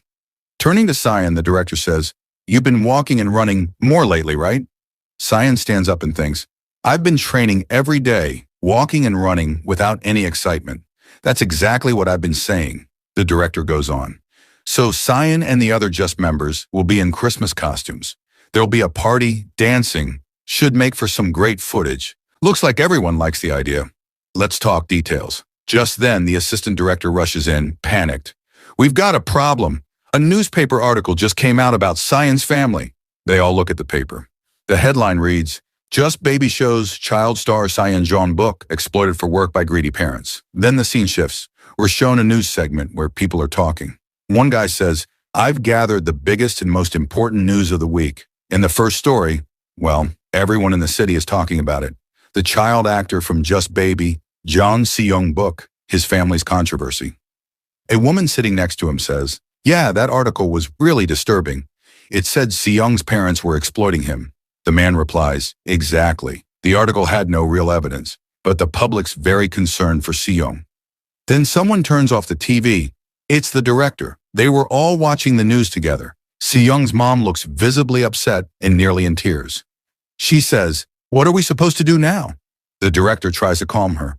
Don't worry, there's nothing to stress about. It's just a cheap rumor trying to interfere with a successful show. That kind of thing is super common in the broadcast industry. Mi-young adds, I'm going to find out why this article got published in the first place. Si-young stands up and says loudly to the director, It's true, right, director? The director looks a little surprised by his tone. Before Si-young can say anything more, his dad pulls him back and says, This kid's being disrespectful now. In his mind, Si-young thinks, Negative public opinion campaigns, they eventually turn into power. Whoever's behind these articles is targeting us for a reason. We need to figure out what they want and stay one step ahead. That's the only way we'll win. Si-young glances at the director. In his mind, he says, With your connections in the industry, director, you're the one who has to act. The director understands what Si-young is trying to say and responds, Si-young's right. Since this all started because of the broadcast, it's the responsibility of the network and me to handle it. Si-young nods. You made the right call. The director continues. There are probably reporters lurking outside right now. It might be a bit stressful, but I suggest staying home and even taking a break from coming to the set. Si-young's mom looks shocked. But then, what about Si-young? Mi-young steps in. I'll take care of him. Hearing this, Si-young's mom feels relieved. The director smiles and says, That's good. I trust you, manager. Mi-young responds, Leave it to me. Oh, and director, I need to talk to you about something. The director adds, Don't worry too much. I'll try to resolve this issue quickly. It'll be okay. He steps outside the house where the assistant director is waiting. She asks, Director, did your conversation go well? The director replies, That article, it said that an insider claims Si-young's parents show up at every filming site and interfere in everything. The assistant director stays silent. The director says, Feels like we've got a traitor among us. Is it you? You did something similar during auditions. The assistant director panics. No, I didn't do it. After that day when you nearly fired me, I stopped all that stuff. The director starts thinking and mutters, "Then who could it be?" The scene shifts to a city street. A man is making an announcement. "Let's help our neighbors in need and celebrate Christmas together." Up ahead, two girls are talking. One says, "White Christmas is the best, right?" Just then, we see a mysterious figure sneaking around. The girls notice him. "Who wears sunglasses at night?" one says. "He looks suspicious," the other says. "Is he cold or what? He's all wrapped up." Suddenly, they hear a sound from a stroller. "That sounded like a baby," one girl says. The mysterious man whispers, "Si-young, stay quiet. Maybe we shouldn't have come out. I promised the director we'd stay home, but I just felt so restless. I needed some fresh air." Turns out, it's Si-young's mom. She pulls the blanket off Si-young and says, "I was just walking to meet my husband after his work. Just a short walk. That's fine, right?" Then she gently tells Si-young, "I know you want to walk on your own, but we can't let people see you. Just wait a little longer." In his head, Si-young fumes. Riding in a stroller at this age is the ultimate embarrassment. This is humiliating. Let me walk already. Meanwhile, the girls continue chatting. One says, "Did you see this week's episode of Just Baby?" Si-young's mom listens carefully. "Yeah, that Christmas special was amazing. Taeyoung's Santa outfit was adorable, and Si-young as Rudolph was so cute. But baby snowman Si-young, he was unbelievably cute. Like I just wanted to squish him. I honestly live for Just Baby every week." Then the other girl adds, "But now it's ending soon? That's so heartbreaking. Total shame." Si-young's mom smiles softly. Si-young in his mind says, "Well, you've got good taste." But then one girl says, "Hey, did you read that article?" Si-young's mom gets tense. "Yeah, there's a new one, more detailed than before. It says Si-young's parents are greedy, and he acts too mature for his age." The other girl laughs. "I mean, the kid's barely turning 3 next year, but he does seem unusually smart sometimes." In his head, Si-young rages. "They're saying this stuff about young Si-young's brilliant direction and acting?" The light turns green. The girls walk away. Si-young's mom looks sad. That's when her husband shows up and says, Si-young's mom, you came all the way out here in this cold just to meet me? I told you it wasn't necessary." But then he notices something's off. Si-young's mom, "Are you crying? What happened?" Si-young watches and thinks, "So even the general public is starting to buy into these rumors? That's dangerous. We need to come up with a proper solution for this." Scene shifts. Si-young's dad, angry, starts yelling at the director, "That's enough. I've had it. I'm the head of this family and it's my job to protect them." The director responds, "I'm really sorry. We tried everything we could to keep the reporters under control, but it seems like the public's interest in Si-young is just too strong. The rumors are still spreading." Si-young's dad says, "But we can't just sit back and let it happen. We have to do something." The director says, "I think the best move is to face it head on." Si-young's dad asks, "Face it head on? How?" The director replies, "If you both agree, would you be willing to do a live interview?" The next scene shows the date, December 31st, outside the MBC building, where the Just Group is located. Daeon says, "Hello, we're the new standard in the music industry. We're Just, and this is Si-young." He's holding Si-young and says, "Playing with little Si-young, I didn't even notice the year is already ending. So let's enjoy today's special year-end compilation episode of Just Baby." Then we see the assistant director saying, "The broadcast for this episode has started, so we should start too." She adds, "You made a smart move. There's nothing better than an interview to clear up controversy. That's why celebs hold press conferences. And since everything's calm on set, there's no need to stress. For now, just relax. I'm gonna go do one last equipment check."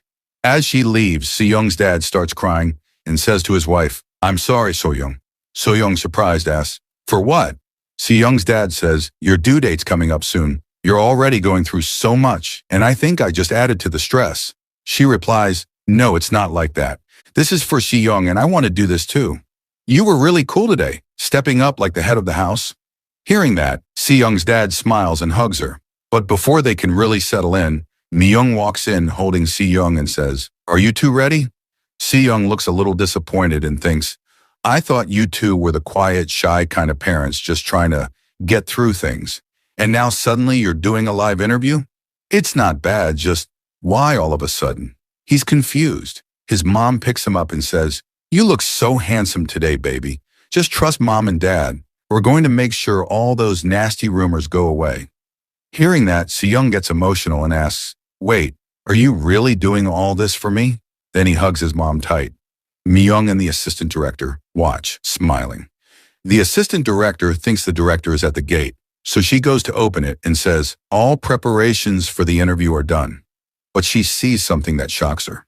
In the next scene, Daeyeon and the assistant director are rushing down the hall in a panic. Daeyeon asks, what are you saying? A live interview? She replies, well, we were going to calmly address all the rumors, but out of nowhere, all these reporters showed up. Someone leaked it. We've got a traitor in the team. She was shocked earlier because she'd seen the reporters. Daeyeon pushes through the crowd and makes his way to the director. All the reporters start recognizing him. That's the leader of Just. That's Daeyeon. Daeyeon says, this has to stop. Even I get nervous around this many reporters. But the director says, it's already started. I did everything I could to stop it. But now, there's no turning back. They're here, and they're not leaving. Cut to Se-young's parents surrounded by the press. Reporters are shouting, look here, why are you doing this interview? Was that article true? Please respond. So-young looks anxious. Se-young's dad raises his voice and says, please calm down. My wife's in her final stage of pregnancy. Lower your voices, turn off those camera flashes. I'll answer your questions if you speak calmly. But one reporter cuts him off, shouting, oh, really? Then tell us why you're making such a big scene. Se-young's dad responds, you all know about the article that dragged our family's name through the mud. Then he continues, yes, it's true. My wife and I both grew up in an orphanage. We had nothing. And when we left that place, we had no one but each other. We worked day and night to build a life. We're proud that we've lived honestly. Now, earlier we knew Se-young's dad is a chef at a restaurant. But now we also find out Se-young's mom works too, attaching eyes to dolls. She gets paid almost nothing, like 10 won per doll. Back to Se-young's dad, he says, a neighbor was the one who discovered Se-young's talent. That's how this journey began. And now, I just want to say from the bottom of my heart, we are not the kind of parents who'd make our child suffer for money. Please stop spreading lies that hurt our family. But that same loud reporter yells again, why should we believe you? How much money have you made from your son? Show us your bank account. We need proof. Okay, seriously, this reporter needs to chill. Se-young, hearing all this, gets angry and climbs down from Young's lap. He says, enough! Stop bullying my mom and dad. In his mind, he's raging. Shut up, you jerks, that's what I want to say. But I can't yet. He's still just a little kid after all, so he can't pronounce everything right. But even then, the reporters are shaken seeing him like that. Kang gets emotional watching him and says something to the director. The director then says, we're ending the interview now. Daeyeon tells the assistant director to cut the live broadcast. Se-young turns to his dad and asks, are you okay? His dad hugs him tight, emotional. Se-young thinks, it's all right, Dad. You did your best. You're kind of cool, actually. Then he looks at his mom and asks, Mom, are you okay? But his mom looks like she's in pain and says nervously, Se-young, honey, I think I'm going into labor. Both Se-young and his dad panic. The next scene, they're in an ambulance. Se-young's dad is holding his wife's hand, freaking out. Just a little longer, honey. We're almost at the hospital. Se-young looks worried. His mom says, I'm okay, Se-young.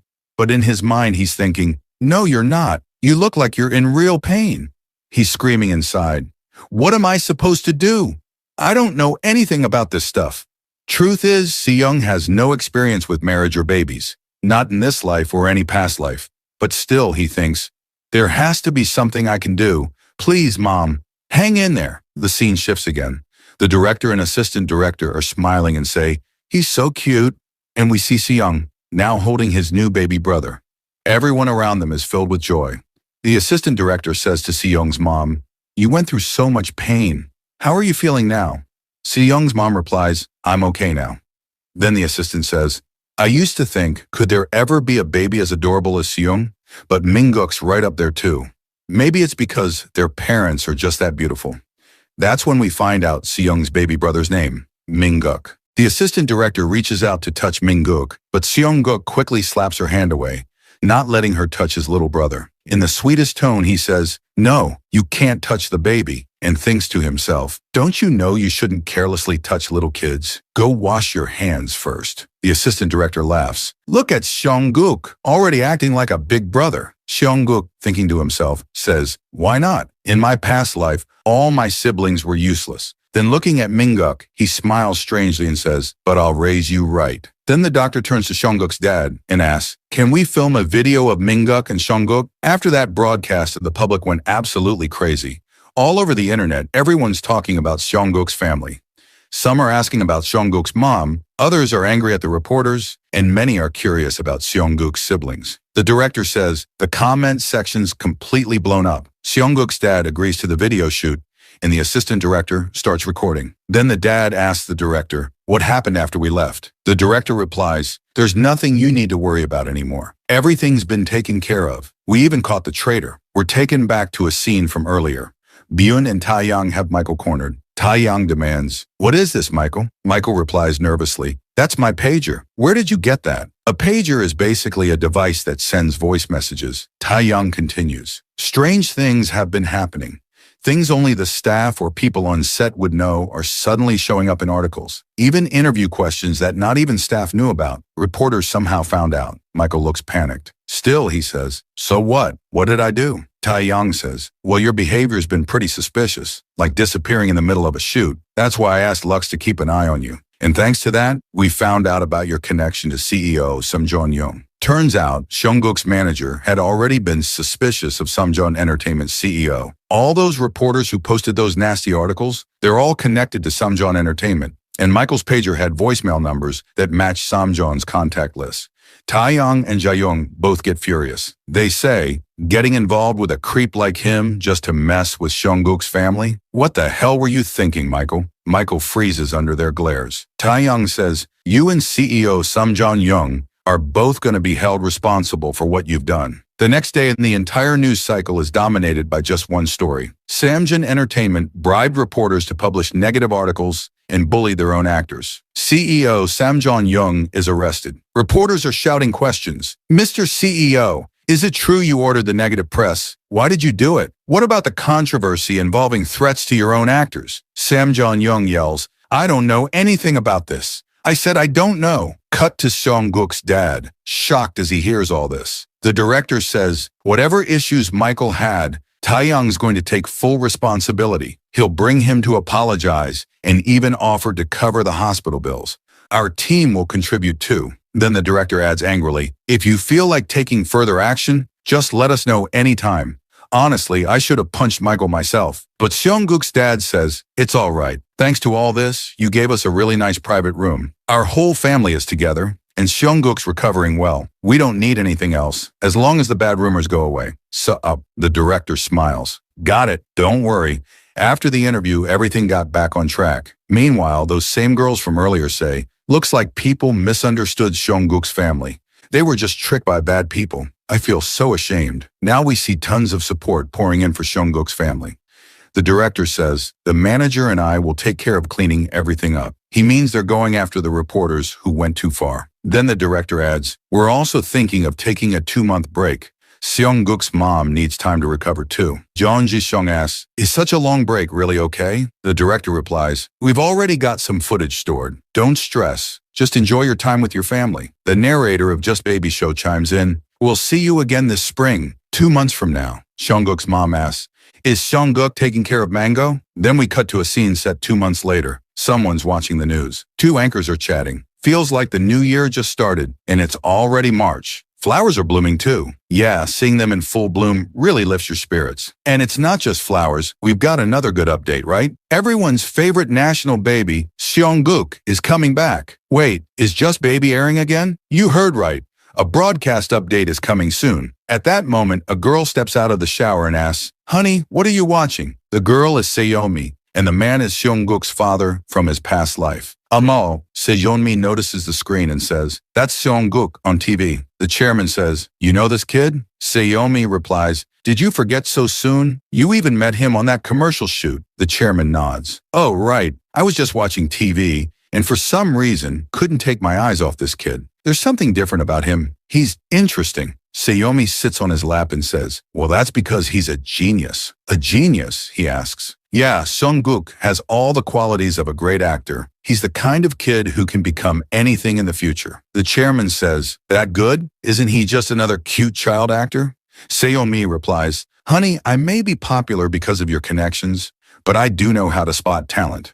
Plus, Samjeon Entertainment tried to use that kid for cheap publicity, and now they're paying for it. The chairman raises an eyebrow. Samjeon Entertainment? You mean CEO Samjeon Young? Exactly. As always, they tried to take advantage of a rising child actor, and it came back to bite them. But aren't you signed with that agency too? I am. That's why I'm trying to end my contract and leave. The terms were pretty rough anyway, so I'm better off. So where will you go? Do you already have another agency in mind? Seyomi lights up. I have a fun idea. I'm planning to move forward slowly. But if you're interested, investing in Seongguk might not be a bad move. The chairman says thoughtfully, an investment? Not a bad idea. Next we cut to Seongguk's home. Kim So-young says, today's lunch is sweet soup. Here you go, Seongguk. Seongguk, thinking to himself, wow, it smells amazing. I didn't know our manager Kim was this good at cooking, then starts eating. She gives some to Mingguk too, who says, thanks again today. You always make food for us. Kim So-young replies, well, I am Seongguk's manager. It just comes naturally. Kim So-young says, but still, you never take any money from us, and you're always bringing food and fruit. So-young smiles gently and says, instead of talking, let's focus on eating. We're a family, aren't we? And as family, it's only natural I take care of you a little. Hearing this, Seongguk lights up happily in the cutest way. Then we hear his voice in the background, talking to his little brother. No, I said don't touch that. That's your brother's food. You only get milk. Kim So-young laughs and says, these days, Mingguk copies everything his brother says. That means he's following Seongguk well. She continues, since Mingguk follows him so closely, taking care of him should be a little easier. Hearing all that, Seongguk says, you're right, childcare. These past 2 months made me realize something.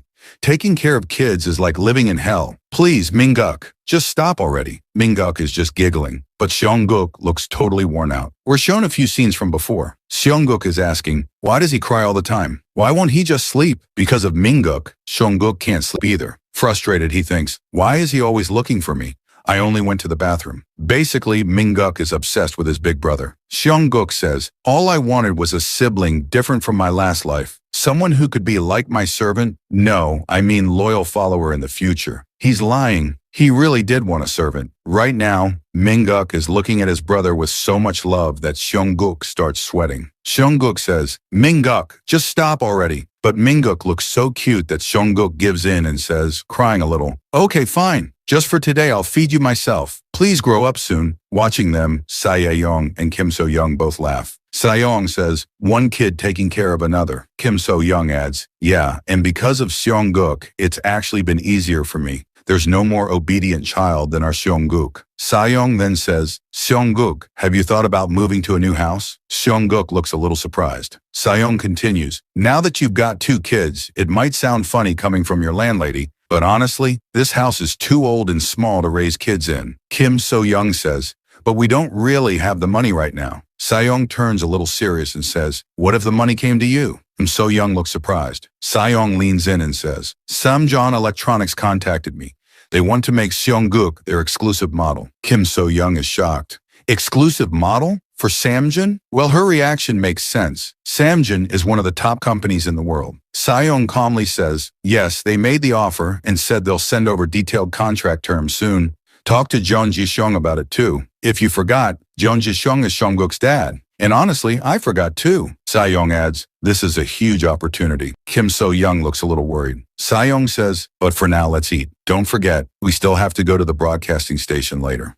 Seongguk says, I didn't forget. Like the director said, today's the first just baby meeting after 2 months. Sae-young adds, they said they'll send a car to pick us up, so no need to rush. Just then, someone arrives at the gate. Sae-young starts walking toward it, saying, are they here already? Meanwhile, a tired Seongguk walks over to his mom. Sae-young opens the gate and hears someone say, it's been a while. She's shocked and says, Michael? Both Sae-young and Kim So-young look at him. It's Michael standing there, and apparently, he's had a glow-up in just 2 months. Everything falls silent. Seongguk steps in front of his mom and says to Michael, what are you doing here? Inside, Seongguk is thinking, Michael, the one who betrayed my family with Samjeon Young, what are you thinking coming here? Don't tell me you're here for revenge or to hurt us again. But something's off. Michael actually looks a bit sad. Then Taeyang shows up from behind and smiles, saying, hey, it's been a while. Seongguk's mom is surprised to see him too. Taeyang says, looks like Michael scared you. We've been wanting to see Seongguk again and brought the car too, so this guy could apologize properly. Then he looks at Michael and says, "Go ahead." Michael says, "I'm sorry, I was wrong." Seong-guk, fuming inside, thinks, "You really think an apology is enough?" But his mom says, "Thank you for apologizing. I'm sure you have your reasons." Seong-guk is shocked to hear that. His mom continues, "I hope we can work well together again." Now even Min-guk looks shocked. Inside, Seong-guk thinks, "Same here, manager. She's always been like this. So kind." Michael looks at Seong-guk, who stares back and thinks angrily, "As great as my parents are, I'll be that much stricter and more perfect. There won't be a next time. Got it, idiot?" Just then, Taeyang says, "All right, let's get going." Everyone's waiting for Seong-guk's family. Next scene, the director comes running towards Seong-guk, and Seong-guk runs toward him too. They hug each other tightly. The director says, "Is it because it's been a while? You've always been a little distant, but today you're being so sweet. It makes me happy, Seong-guk." Seong-guk smiles and thinks, "Director, I realized something. I was made to work. I'll live for work and I'll die for work." But the real reason? He's just totally exhausted from childcare and is dying to get back to work. The guy is clearly traumatized. Untrue. The director turns to Seong-guk's mom and asks, "How have you been?" Then we see Min-guk's expression change. He's about to cry. The director walks over and says, "Min-guk's gotten even cuter these last 2 months." And right then, Min-guk starts crying. He wants to be with his brother. Surprised, the director asks, "Why is he crying all of a sudden?" Seong-guk's mom smiles and says, "Min-guk always tries to stay close to his brother. He's crying because he can't see him right now." In the background, Seong-guk pleads, "Director, please save me. Start the shoot already." The director realizes why Seong-guk was being so affectionate earlier. Then he turns to Myung and says, "It's been a while, manager. Over the past 2 months, there have been a few small changes. Now that everyone's here, let's get started." He adds, "We still have about 20 episodes left until the final one. If everything goes according to plan, the last broadcast will be in September." Seong-guk's mom looks a little surprised, and Myung listens carefully. The director says, "For the first broadcast of the year, I'm thinking of starting with a cherry blossom picnic." Next we see Taeyang and Jaeyoung. Both are stunned by Seong-guk's look. Taeyang says, "Seong-guk, you look like an actual cherry blossom festival." Jaeyoung says, "You're basically spring personified right now." Taeyang adds, "Looks like the styling team really went all out." Then he asks, "Do you like getting compliments, Seong-guk?" Just then the assistant director calls out, "We're starting the shoot soon. All members, please gather here." Jaeyoung picks up Seong-guk and says, "Let's go." Just then a black car pulls up. The driver says, "We've arrived at the filming location just as you instructed, Vice Chairman." Inside the car is none other than the chairman himself. Yes, the one from Samjeon Company. Why he's come here, we're about to find out. Looking out the window at Seong-guk, the chairman thinks, "Did I really need to come here myself?" We're shown a flashback. Inside the chairman's office, a man steps in and says, "That concludes today's business report." But then, the chairman asks, "Secretary Young, what about that matter?" Secretary Young replies, "You mean the exclusive contract with that child, Jaeyoung-guk?" The chairman nods. "Yes, what's the update on that?" Secretary Young explains. "Just as you instructed, we made them an offer, but the parents seem a little overwhelmed by the scale of the contract. Progress has been slow. Would you like me to apply some pressure?" The chairman shakes his head. "No, let it be. What's more important is this. What do you think about the contract, Secretary Young?" Secretary Young pauses, then says, "To be honest, for someone with that little experience, it does seem a bit excessive. Is that child really worth that much?" The chairman replies, "Worth? There's something captivating about him. An undeniable connection. Like blood relation. You get what I mean? He clearly feels a blood bond with Seong-guk. Looks like he hasn't truly forgotten him." This story is about to get more intense. Back to the present, the chairman steps out of his car and says, "Wait here. I just need to confirm something." Jaeyoung spots him and turns to Taeyong in surprise. "Hey, isn't that guy the vice chairman of Samjeon?" Seong-guk sees him too, and his heart starts to race. In his mind, he says, "My father from my past life. What kind of man is he really?" He remembers how the chairman was raised as the eldest son of the man who built the Samjeon Empire, his grandfather. He was groomed from a young age to be the heir. Though his leadership style was different, his grandfather was a founding monarch. His father, the current king, was all about performance. Performance-oriented. That's the word that suits him best. A man who cared only about results. be it his wife, his company, or his children. Min-guk and Mi-jin couldn't live up to his expectations and always ended up doubting themselves. But what about me? Well, I was the son who shattered his expectations and soared far above them. I was a genius, but still, our relationship was never comfortable. He was my father, and I was his son. It was irritating. Back to the present. By mistake, Seong-guk blurts out, "Father." The chairman looks surprised.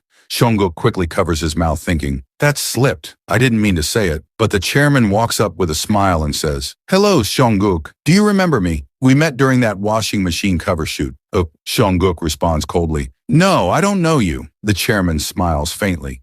"Really? Then why did you call me father?" Seong-guk quickly denies it. "I didn't." The chairman says, That's strange. I could have sworn I heard it." And in his mind, Seong-guk sighs, "I forgot. This man's unbelievably stubborn." Just then, the director and Kim So-young arrive. The director asks, "Vice Chairman John Ji-sung, what brings you here?" The chairman says calmly, "I just wanted to see Seong-guk quietly. Sorry if I disrupted the shoot." The director, a bit confused, asks, "To see Seong-guk?" The chairman responds, "Yes, I just wanted to see him in person. His bright eyes remind me of my own childhood. Seeing him like this only confirms it." Turning to Kim So-young, nods. "Have you had the chance to review the contract?" She nods. "Yes, I've looked it over." The chairman smiles.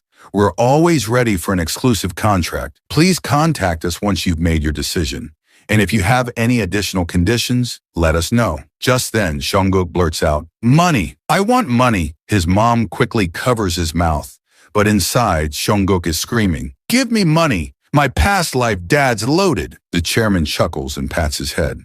"Why not? I'll have the money ready for you." Then he adds, "I'll see you again once you're ready," and walks away. Seong-guk, in his thoughts, says, "Father, I never thought I'd get involved with you again in this life. A vice chairman of a massive business group and a regular guy like me. There's such a gap between us." We're shown a flashback where the chairman smiles and says, "A new project. I can trust you with it, my smartest son. I expect great results." Back to the present. Seong-guk smiles. The director says, "All right, let's start the shoot again." And Seong-guk thinks, "Right now what matters most is my current life. Let's focus on the shoot." We see arcs from each episode: spring picnic special, Children's Day special, summer vacation special.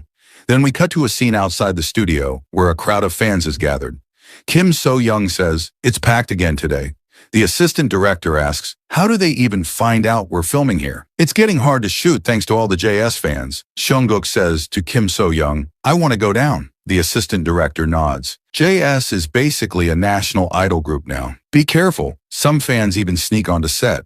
As Seong-guk walks downstairs, he thinks, "Wow, these kids really grew up. JS isn't just a group of kids anymore." In fact, what he means is they've become insanely popular. He narrates, "As JS Baby got more famous, they never neglected their concerts or albums. That's why they became top idols in the music industry over the last 6 months. And of course, I did a bunch of top-tier commercials too. Kids' fashion lines, luxury products, you name it." He smirks. "Even the director got a fat bonus, I heard." Meanwhile, the assistant director says to Kim So-young, "I need to talk to you for a moment." Seong-guk keeps walking and thinking, "With everyone around me successful, JS Baby doesn't have much time left. Maybe the next shoot after the upcoming episode will be our last." He adds, "I'll go ahead first." But suddenly someone grabs his hand, startling him. "Seong-guk, will you help me?" Seong-guk freaks out. "You scared me." Turns out it's Taeyong, hiding from fans. He whispers, "Calm down, they'll hear you." Seong-guk asks, "So what do you need help with?" Before he can answer, the assistant director shows up. "What are you two doing here? Get to the set." Taeyong hesitates. I wanted Seong-guk to help us pick our title track." Scene shifts. The assistant director hands him a mic. Taeyong says, "Are we really filming this? It's not that special." The director, filming, says, "Then tell us. What's up, Taeyong?" He explains, "We're about to release a new album. All the songs are done, but we can't agree on the title track. Everyone's got a different opinion. It's even causing fights. That's why I asked Seong-guk to help choose." The director raises a brow. "I know he's smart, but a 1-year-old picking your title track?" Meanwhile, Seong-guk listens to each song with full focus. Taeyong adds, "At first we were unsure too, but then we remembered. Seong-guk made us who we are today. Even though we had no experience, we learned a lot about childcare thanks to him. We wanted his mark on this album, before the show ends and we all go our separate ways. Seongguk listens carefully. Jaehyun says, "You liked the second song more, didn't you?" "No way. It's the third one, right?" They all look at Seongguk, waiting. Seongguk thinks to himself with a smile, "Having me choose the title track? Smart move, my kids. Your big bro knows the future." Then he says aloud, "I choose this one." He picks It's a Lie. Lux is stunned. "This one?" But Jaehyun beams. "Told you, he's got great taste." The director asks, "What song is that?" Taeyong answers, "It's one Jaehyun helped produce. Out of the three, it's the most unique. Except for Jaehyun and Byun, everyone else wanted to make it a B-side. But Seongguk picked it." Seongguk, still smiling, thinks, "Why not? In my past life, this was a B-side, but it crushed the charts. Stayed at #1 for 5 weeks straight. Even I, someone not into music, memorized some lyrics from hearing it everywhere. If this had been the title track, it would have been even more popular." Lux, nearly crying, clings to him. "Seongguk, think again. My song's better." But Seongguk shakes his head and grabs the DVD, handing it to Taeyong. "This is the one." Taeyong smiles and nods. "All right then, we'll do our best to promote it." Since this whole scene was filmed, fans watching it later went wild, loving Seongguk's choice. Scene shift. JS Baby's final party. Kim So-young brings Seongguk inside and he wonders, why is it so dark in here? Are they planning something before the final episode? He smiles. "Well, I'll play along like a good little kid." As soon as he enters, the lights switch on and everyone shouts, "Happy birthday, Seongguk!" The director laughs and says, "The JS team wanted to celebrate your birthday, so they planned it with the final episode party. How do you like it?" Seongguk looks down, then suddenly lights up. "I love it," and thinks, "I thought everything would be predictable, but it really does feel nice when people celebrate for you." The director calls everyone for food and the party kicks off. Kim So-young is all smiles. Then a man walks in. "I'm here on behalf of Vice Chairman Jeon Ji-seong to congratulate you on the final episode. Here's a small gift. You can call me Secretary Young." Kim So-young opens the gift and is shocked to see ginseng. Secretary Young says, "When you have time, please review the contract matter again." Kim So-young replies, "Of course, we'll try to visit soon." Scene shift outside. Myung says, "You could have taken a few days to rest." Kim So-young replies, "No, I promised during the party that we'd visit soon." Then she turns to Seongguk. "You're not tired, are you?" Seongguk thinks, "Tired? I can't afford to be. I need to stay sharp. My cunning father never loses. Let's go figure out what his real intentions are." Scene shift inside Samjeon HQ. A woman greets them. "Welcome to Samjeon headquarters. The vice chairman has been expecting you." As the doors open, Chairman Jeon Ji-seong stands smiling. "So, you finally came. It's been a while, Seongguk." Scene change. The group sits down in his office. Someone sets down tea. Seongguk looks at the tray and thinks, "Wait a second. These are my favorite cookies from my past life." He grabs one and starts munching. Myung smiles and says, "Thank you for the warm hospitality." Chairman says, "There's no need for that." "So did you go over the terms of the contract?" Myung looks a little nervous and says, "Yeah, this offer sounds way too good. But it's hard to trust. A 1-year exclusive contract and a signing bonus of 1 million won? Is that real?" Hearing that, Seongguk drops his cookie in shock and stares at the chairman. The chairman nods and says, "Yes, it's real." Seongguk starts thinking to himself, since this contract was proposed by father, there must be something more to it. These contract items are way too good. This kind of treatment is only given to top-tier celebrities. "Father, what exactly are you thinking?" The chairman smiles and says, "You look surprised." Myung replies, "Honestly, I just don't get it. Why would you offer such a huge amount?" The chairman answers with a smile, "Well, it's an investment. Secretary Young, show her the documents." Secretary Young hands a file to Kim So-young and says, "This is the Samjeon scholarship program we've been running for a long time. Samjeon is always looking for talented individuals to support. The vice chairman judged that Seongguk is a gifted child worthy of that scholarship support." Kim So-young is shocked. "Our Seongguk is gifted and smart, yes, but still, this is a lot to take in." "Oh," the chairman continues, "Seongguk, in my eyes, you're very special. You're smart and brave. With the right support beyond your expectations, I believe you can become someone truly great. What do you think?" Kim So-young looks even more surprised and is about to say something when Seongguk interrupts. "Why not?" Inside, he's thinking, he's obsessed with results. "In my past life too, father liked talented people. Your judgment's on point. I'll become more capable than all the talents you've surrounded yourself with." Then Seongguk confidently looks at the chairman and says, "I'm going to be the best." Kim So-young asks, "Seongguk, what are you saying?" But seeing his determination, The chairman is impressed and says, "At this age, you already have more spirit than my own kids. Now I'm even more convinced to support you properly. Let me hand you the contract draft again." Both Myung and Kim So-young are shocked. The chairman adds, "Take your time. I'll wait. This contract will definitely benefit Seongguk." The scene shifts to their home. Dae-dan, Kim So-young says, "Seongguk, Mingguk, it's bedtime now." She puts the kids to sleep and comes out. Seongguk's dad says, "You worked hard putting them to bed. You're Kim." So-young replies, "Honey, what do you think?" His dad says, "It's not like I know much about this. But like you said, it's an incredible contract. 1 million bond. I've never seen numbers like that." Kim So-young admits, "To be honest, I'm scared. It's scary how someone like the vice chairman of a huge company like Samjeon is so focused on Seongguk. What if we accept such a good contract too fast and something goes wrong?" Seongguk, overhearing this, thinks, "Yeah, that makes sense. For people who haven't even saved millions before, 1 million-won contract would definitely be scary." He tries to explain with an example.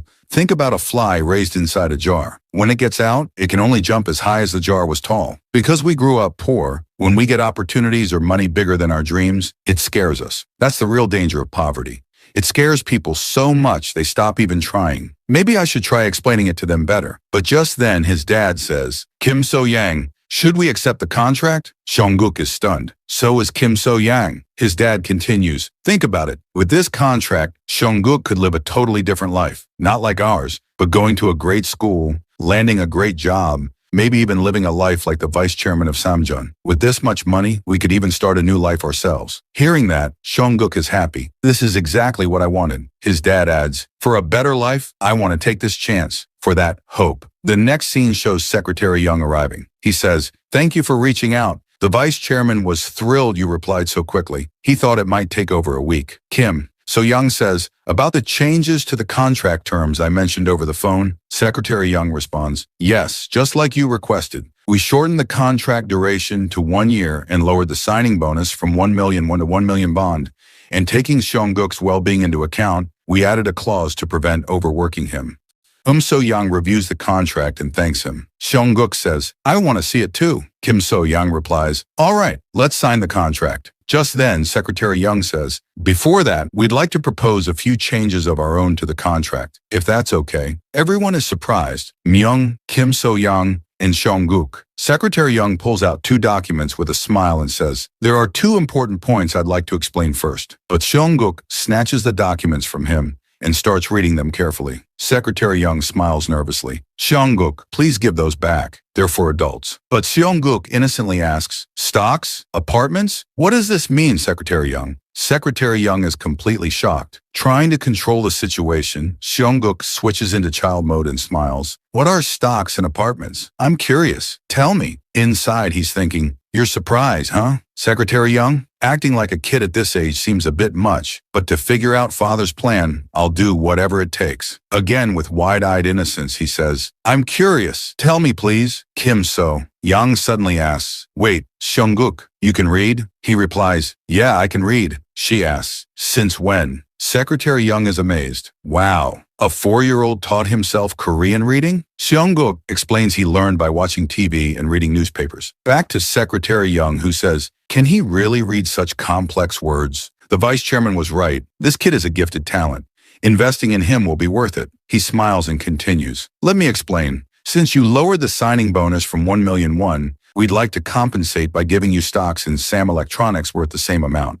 1 million won in stocks, and a premium apartment in Samjeon's upcoming Jamsil development. Once construction is finished this year, we'd like to reserve a special Pyong unit for you." Kim So-young is shocked. Seongguk reads through the documents again and thinks, "So the stocks in-house are here." The document says, if the required 1-year service period isn't completed, all gifted stocks will be reclaimed immediately. Any taxes on stock returns will be the receiver's responsibility. Seongguk thinks, "Just as I thought. This is father's strategy. Tempt people with rewards to earn their loyalty. But those rewards are only given if you prove yourself over time. The sweet promises are just bait to make people serve loyally." This tactic feels familiar. This is Jeon Yi-seong's style. He closes the documents and says, "Looks great. Hand it over, I'll sign." Secretary Young is surprised. Kim So-young stops him and says, "You can't do this." But Seongguk insists, "I'm going to sign this contract no matter what. thinking to himself, do you even know how high Sam Electronics stocks will rise? And the value of those Jamsil apartments? This contract is a must. Then he shouts, I'm going to make all of this mine. Kim So Yang gets angry and is about to scold him, but Myung stops her. Let's go ahead with the contract. This is a great opportunity for Seong-guk and the family. Myung turns to Secretary Young and says, thank you for these excellent contract terms, but this contract is a bit much for one individual, so we're planning to establish a company. We'll sign the deal company to company. Secretary Young looks confused. Myung explains, an agency solely for Seong-guk. We're planning to create a one-person agency. Secretary Young is delighted. That's a great idea, especially since more contracts will come in the future. Seong-guk smiles and thinks, this will be my first company, with my name on it. Manager Kim probably came up with this idea to help me. Then we flash back to a few days earlier. Myung had asked, how about forming a one-person agency? Seong-guk had thought, how did she come up with such a smart idea? But I'm not stopping at just one-person agency. I'm planning to build a global company. Secretary Young smiles at Myung. Let me know if I can help in any way. I'm excited to work with you. And finally, Seong-guk signs the contract, happy and confident. That night, Kim So-young tells her husband everything. He's stunned. Stocks and apartments?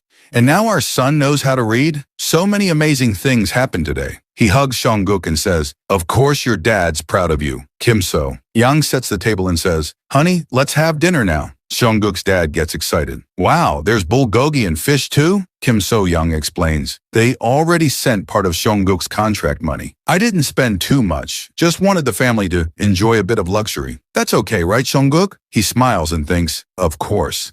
Being stingy with food only hurts the body. Then says out loud, come on, let's all eat quickly. Kim So-young asks, by the way, what happened with your boss? Seong-guk's dad explains, I told him I wanted to try something on my own, and he suggested I prepare well and open my own shop.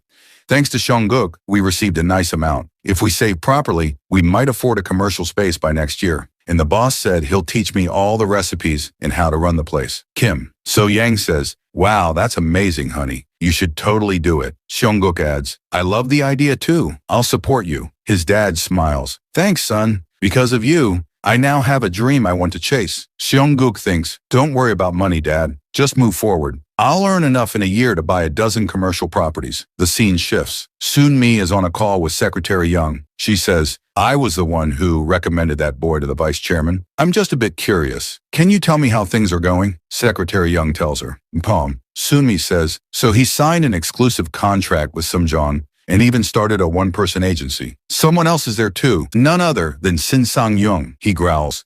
He dared to sign with Samjong Electronics and start an agency? That little punk, I'll destroy them. I'll ruin them so badly no one will ever look at them again. Soon-mi calmly replies, that's a terrible idea. Sin Sang-young is shocked. She continues, Seong-guk isn't the same kid anymore. Are you seriously thinking of touching Vice Chairman Jeon Ji-sung's investment? From what I saw in that contract, the Vice Chairman has very high expectations. If you mess with such an important product, do you really think he'll forgive you? Sin Sang-young gets rattled and yells, shut up and get out, and bring the renewal documents. Soon-mi walks out, looking at the contract, thinking, looks like our CEO still doesn't get it. She tears up the contract in anger. The scene shifts to Seong-guk's house. So-young is putting a face pack on him. He's thinking, this feels great. Ever since I signed the exclusive contract with Samjong, a lot has changed. Manager Kim's been super busy handling all the paperwork. Since the one-person agency started, she's been filtering random casting requests. She's more active now. Dad decided after a family meeting that he'll open a Bossum restaurant after we move into the Jamsil apartment, and that day is almost here. Mom stays busy with Min-guk and taking care of her skin in this dry weather. In my past life, I used to go to a skincare expert who charged thousands, but these cucumber slices feel even more relaxing. Maybe because it's Mom doing it. Nate Kim So-young says, our son likes everything. Such a good boy. She tells him to stay with Min-guk while she hangs the laundry. Dang, he lays down peacefully. Just then, the news plays on TV. This week's top music chart. First place goes to Lee by JS. They've stayed at #1 for weeks. While munching on cucumber, Seong-guk thinks, these kids are doing well. They're performing the song I selected perfectly. You guys owe me big time. Someone rings the doorbell. A masked person is standing near his mom. As soon as they see Seong-guk, they say, you've been doing face packs? It's been a while, and it looks like you've gotten a little chubbier. Kim So-young steps in. Who are you? The girl removes her mask. It's Soon-mi. She says, "Sorry, I just got really excited seeing Seongguk after so long. How have you all been?" Kim So-young looks surprised. In the next scene, she's serving tea to Sumi. Sumi thanks her. But without wasting time, Kim So-young asks, "So why are you here?" Sumi sets the cup down and says, "I wanted to apologize. I know it's sudden." Kim So-young asks, "Why now?" Sumi says, "Because of me, you all suffered. I shouldn't have recommended you to Sinsang Entertainment. I saw Seongguk's potential and wanted to work with him, but I never expected CEO Sinsang Young to go that far. Seongguk, please forgive me." Seongguk thinks, "In my past life, Sunmi and Young were just business associates, nothing more. Apart from the affair with my dad, she didn't intentionally hurt anyone. Yeah, she was sneaky, but she preferred winning people over rather than fighting them." He says, "Okay, I forgive you." Sunmi smiles. "Really? You accept my apology?" I beg Kim So. Yang says, "Just coming here and saying all this means a lot. We're grateful you looked after our Seongguk." Sunmi gets emotional and hugs her. "We're family. You can talk casually with me." But Seongguk suddenly asks, "What about Samjeon? You said you were from there?" Sunmi smiles. "Wow, Seongguk's even talking now?" His speech has really developed. She pulls out a document and says, "I came to deliver this. It's related to the Samjeon contract. I got it from Secretary Young." Kim So. Yang says, "I see. Please give it to me." But Sunmi says, "Before I do, I have one more thing. I heard about Seongguk's one-person agency. I want to join." Everyone is shocked. Kim So Young asks, "How did you find out?" Sunmi replies, "I practically begged Secretary Young to tell me. My contract with Sinsang Entertainment is over. I was disappointed in CEO Young. I want to work in an agency that treats actors like family." Hearing the word family, Kim So-young gets emotional. Sumi comes closer and says, "Mother, please think about it. This is a great opportunity for everyone. I'll get to work with good people, and I'm famous. I earn good money. I can help build the agency." Hey, Kim So-young starts considering it, but Sunmi is thinking, "If I can lock down this position, it'll be easier to move things my way." "Yo," she says, "So let's sign the contract, shall we?" Kim So-young agrees. "Yes, let's do it right away." But Seongguk suddenly says, "No, absolutely not." Sumi asks, "But why?" Kim So-young says, "Seongguk, what are you saying?" He turns away and lies down. "I don't know, but no." Kim So-young sighs. "I don't know why he's acting like this. You can discuss the details with me and Myunguni." But Seongguk starts crying. He says, "No, absolutely not. No way." Hearing this, Kim So-young is shocked and says, "He's never acted like this before." The noise wakes up Minguk, and as he hears his brother's voice, he thinks, "My brother is crying. My brother is crying." And he starts crying too. Seeing this, Kim So-young gets even more worried and says, "Oh dear, now Minguk's awake too. I'm so sorry, Miss Sainami. I'll be right back." And she quickly steps out. Sainami looks confused and says, "Why doesn't our Seongguk like me? I'm really curious." She gently touches Seongguk's cheek, but he brushes her hand away and thinks to himself, "Well, because I can see your hidden intentions loud and clear. Sainami never does anything that doesn't benefit her directly. You're looking at me and the future value of my company, thinking about making a small investment. But I'm not about to bring someone like that into my company. My company will be made up of people who are truly mine. I don't need opportunists who come and go based on calculations. Especially not a woman who would run to my father and tell him everything without thinking. I have no need for someone like that." Then Seongguk speaks up again, saying, "Family? Not a chance. That's completely off the table on our side." Sainami looks stunned. Just then, Kim So-young returns and says, "I'm so sorry. I just couldn't get them to stop crying." Sanami smiles and says, "I really wanted to join Seongguk's agency, but I guess it's better to show a little more honesty." Seongguk, thinking to himself, "Try all you want." Sanami sets down some documents from Samjeon, slips back into her usual cool, masked demeanor, and says, "We'll talk again later," as she walks out. Seongguk, in his mind, continues, "It's not that I don't recognize Sanami's value. I just want someone who genuinely wants to become a member of this agency, not someone who's just passing through." But what Seongguk forgets is that his mom, Kim So-young, is furious with him. She scolds him, saying, "What kind of behavior is that in front of a guest?" She was so shocked she left immediately. "Do you think it's okay to be rude to someone just because they're older?" Trying to deflect, Seongguk quickly shows her the documents Sainami left behind. Kim So-young is still angry, but as she opens the documents, she sees they're related to an advertisement. an upcoming spinning product by Semjong, rolling on the floor. The scene shifts to an outdoor location where they've arrived for a commercial shoot. Kim So-young says it's in Seoul. Today, they're filming a new advertisement for Semjong Company's latest vacuum cleaner. The director meets Seong and his mom, looking pleased. Seong's mom mentions that they've received sponsored clothes and says Seong looks really good in them.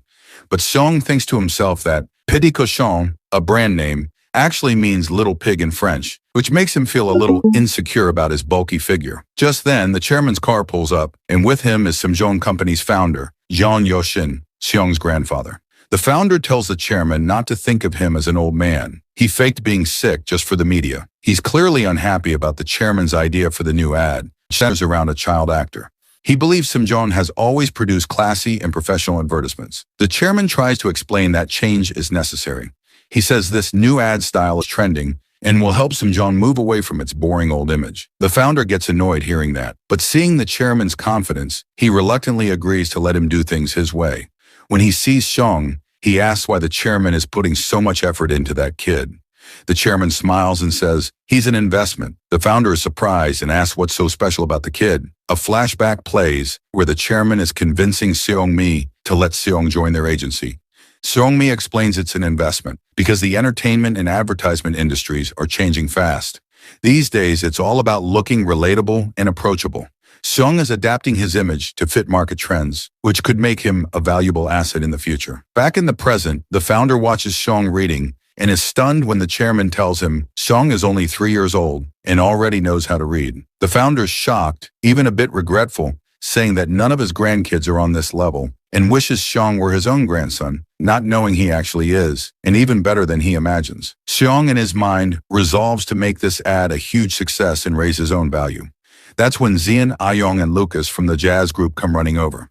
Zian greets Seong's mom, and Seong looks a little annoyed. Lucas tells Seong that the title song he picked for them has been at #1 for 30 weeks, making them a household name. Seong says they owe him now. At the shoot location, the assistant director calls for Seon and Byun. Seong asks about Michael, and Taeyong tells him Michael left the group. Seong is shocked. This wasn't supposed to happen. In his past life, Michael had stuck with jazz till the end. The assistant director watches Zian and Byun argue. Zian's upset, thinking Byun is looking down on him just because he's struggling with acting. But Byun's just frustrated with Zian's attitude. Zian starts acting, but it's a bit too exaggerated. Seong figures out Zian is a pure idol. Fans love his sweet and innocent personality, but when it comes to acting, he's still green. Byun, on the other hand, is more straightforward and unfiltered, and surprisingly a good actor. Seong asks Byun to give it a try, and he nails the scene, leaving everyone impressed. The assistant director starts considering giving the role to Byun, but she's worried about upsetting Zian. Seong thinks to himself that Zian is quick to understand and not the type to let his ego get in the way. Zian proves him right. He compliments Byun and tells him to take the role. Seong is glad to see that maybe in this life, things can go differently. Zian and Byun are working together better, not clashing like in the past. Seong feels ready to leave his past life behind and change the future. Later that night, Seong is exhausted and just wants to go home. A girl approaches him. Seong's mom is surprised. It's Seyomi who comes up to her and says, "After such a long commercial shoot, I came to help Seong's team. I even brought my car." In his head, Seong thinks, this clever woman. She said she'd try her best and she's already making her move. I'm too tired for this, so I'll just pretend not to notice and accept her kindness. Seyeonmi says, "Please get in the car and relax. I'll drive you home. Oh, and I also made a reservation at a great place." The next scene cuts to a large building where the car stops. 2 women welcome them. Seyeonmi says, "I booked us a room here." Seong is stunned. In his mind, he says, "This place? It used to be my favorite in my past life. The black bean noodles here are the best. I can't believe I'm seeing this place again. Back then, I used to sneak out here, sit alone and eat my heart out. In this life, I never thought I'd even get to think about this place, let alone come here. I figured I wouldn't see it for another 10 years. Thank you, Seyomi." Then he starts eating. Kim So-young says, "These dishes look pretty expensive." Seyomi smiles and says, "I told you, I'm giving my all to join your agency. You just enjoy your meal. Oh, and to prove how serious I am, we also dealt with Si Seong-young." Kim So-young is surprised. Seyeonmi explains, "Even after doing Seong wrong, he kept spreading rumors about me and the chairman, so we taught him a little lesson." Seong finishes eating and says, "So that's what she meant by being honest." Then he tells her, "All right, Seyeonmi, you can join. I'm ready." Seyeonmi lights up and asks, Are you accepting me just because you like the food? Seong thinks to himself, it wasn't just the food. It's confirmed. The future can change.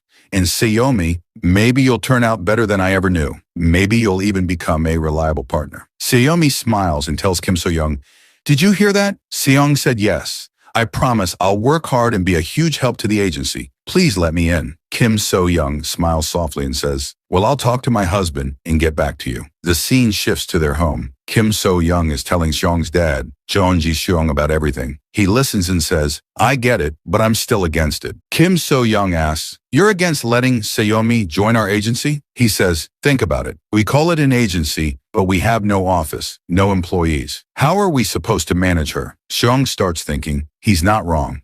Right now, we only have one person running everything, our manager. Even if I help with HR and planning, we need someone to handle the company's finances. But finding good employees isn't easy. We need someone we can trust. Just then, Seong gets an idea and runs off. Ji-seong says, we should hire staff first. Ma-young agrees. We need at least an accountant. Hearing the word accountant, Kim So-young starts thinking. Seong returns holding a book. It's an accounting textbook. She's shocked. Seong says, this is Mom's. Kim So-young studied accounting. Myung asks, is that true, Kim So-young? She admits, I graduated from a commercial high school and even worked as a bookkeeper. I was thinking about getting back to work, but I don't know. Seong interrupts her. You can do this, Mom. She looks touched. Seong thinks, experience doesn't matter. It's just a small accounting startup. Trust matters more, and she's perfect for this. Hearing this, both Myung and Ji-seong smile. Myung says, Seong's right. You should give it a try. Ji-seong adds, you've mentioned going back to work so many times. I'll help too, honey. Kim So-young agrees, and everyone's happy. Seong thinks, I can trust this company with Mom. As her son, I'll focus on my talent and passion, and with her, my money will be safe. Seomi is obsessed with herself, and I'm obsessed with my money. Myung says, the upstairs room is empty. We can set up an office there. It's my building, so no need to worry about rent. Kim So-young is surprised. Are you sure about all this? Myung says, of course. This is my business too, right? Seong smiles and thinks, well done, manager. Having a sense of ownership is so important. Let's build something big with SKJ. The scene shifts. Seomi comes to Seong's place with a watermelon. She says, I heard you're setting up your office today, so I came over. These desks and supplies look really professional. Kim So-young says, it's just 2 desks in a small upstairs studio. It's old. I feel embarrassed. Seomi replies, what are you saying? I like places that are clean and efficient. Size doesn't matter. A fancy office means nothing when people like Si Seong-young are outside. Oh, and I wanted to show you this. She pulls out a newspaper article. Top star Seomi signs exclusive deal with SKJ, Seong's one-person agency. Kim So-young says, there's already an article? Seomi smiles. Now that I'm in, you can't back out. By the way, where's Seong? Kim So-young invites her in and says, Seong's busy taking care of his little brother. Seong is reading a fairy tale to Minguk. Seomi is touched. That's so cute. You're reading a fairy tale for him. Kim So-young says, Minguk's learning to walk again and he's glued to Seong like glue. It's hard for Seong to manage him. Seomi says, Seong's such a good kid, but if Minguk is growing up, maybe he can come with us too. Seong is startled and wonders, wait, where are we going? Seomi explains, Vice Chairman John Jae's son, John Taegu, has his 10th birthday coming up. Seong looks surprised. Kim So-young asks, birthday party? Seomi replies, yeah, it's in July at the Samjeon Hotel. It'll be fun. Seong thinks, Taegu's birthday party. In my past life, he never helped me. My careless little brother. Am I really going to see him again? Just then, Minguk touches Seong's cheeks and smiles. Seong says, that's right, you're nothing like him. You don't just follow me, you cling to me a little too well. But wait, July? Why does that date stick in my head? What happened that day? The scene cuts. Everyone's sleeping when a call comes in. Kim So-young picks it up. It's Secretary Young. Hearing the voice wakes Seong up too. Kim So-young says, you mean today's party? Everything was ready, but it's been postponed. There's some major breaking news on TV. Seong rushes to turn on the TV. His dad wakes up too. Seong thinks, July. That's why this date kept bothering me. On TV, the news is reporting, the country's supreme leader has passed away. The government is responding quickly. Cause of death, heart attack. The family is stunned. Seong thinks, that's right, July 1994, the day Kim Il-sung died. Right before South Korea was going to sign a peace agreement with North Korea. Everything got shaken up. People feared another war, from the US to China and Japan. Everyone was tense. North Korea went into internal chaos. Some were even hopeful it was time for reunification. What followed was the Arayus March. Everything became unstable, inside the country and beyond. That's why Taegu's birthday party got postponed over 10 days. Totally normal. Jeon Ji-seong says, the stock market has also taken a huge hit. Seong is shocked. Kim So-young asks, you know how to check stocks? He says, I started learning after the Samjeon Electronics chairman gave us shares. Kim So-young playfully calls him cool, completely unbothered by the global news. Then Seong says, Dad, let's buy stocks. Ji-seong looks surprised, but Seong insists. In his mind, he says, after Kim Il-sung's death, the Kospi index dropped hard. People feared war and started selling to secure cash. That's exactly when to buy, when the market is on its knees. Sell when it's on your shoulders. He says, buy this stock for me. Don't use your money, use mine. If you don't, I won't eat. His parents look stressed. Kim So-young says, what do we do? When he acts like this, he really won't eat. Ji-seong says, kids do this stuff. Let's just pretend we bought the stocks. But then Seong's greedy aura flares up and he yells, don't even think about fooling me. His parents are stunned. Kim So-young says, it's not that expensive. Let's buy it as an early birthday gift. Ji-seong agrees. All right, should I do it now? Seong thinks, that one share is enough. It'll skyrocket soon. He grins, thinking, now they'll listen to everything I say. Seong ends the scene thinking, big changes are coming. I don't know how much I can control, but one thing's for sure, I'll protect this family. Just the scene shifts to Taegu's birthday party. There are a lot of guests in attendance. Seong's mom, Kim So-young, and Myung look around, completely stunned by what they see. Myung says, all this, just for a 10-year-old? This really is a whole different world. But for Seong, this was nothing out of the ordinary. In his mind, he says, this is nothing.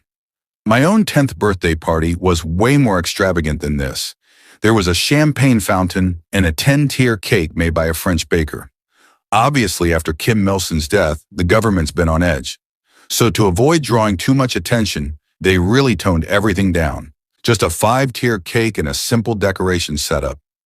They start moving forward, and all around them, people are talking about just one thing, Kim Il-sung. Just then, Secretary Jung arrives with his son.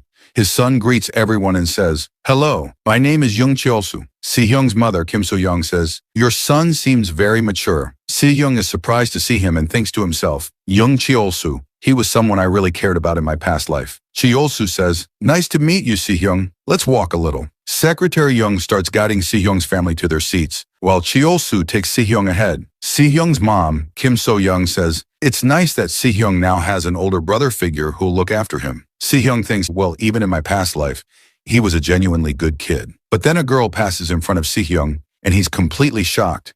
He whispers her name, Ji-young-hae. Hearing this, Cheol-soo asks, do you know the daughter of Samjeon Steel? Si-hyung replies, I think I've seen her somewhere, though in his mind he's thinking, of course I know her. She was my first love in my past life, the woman I truly loved but could never be with, because she was Ji-young-hae. I even thought about marrying her.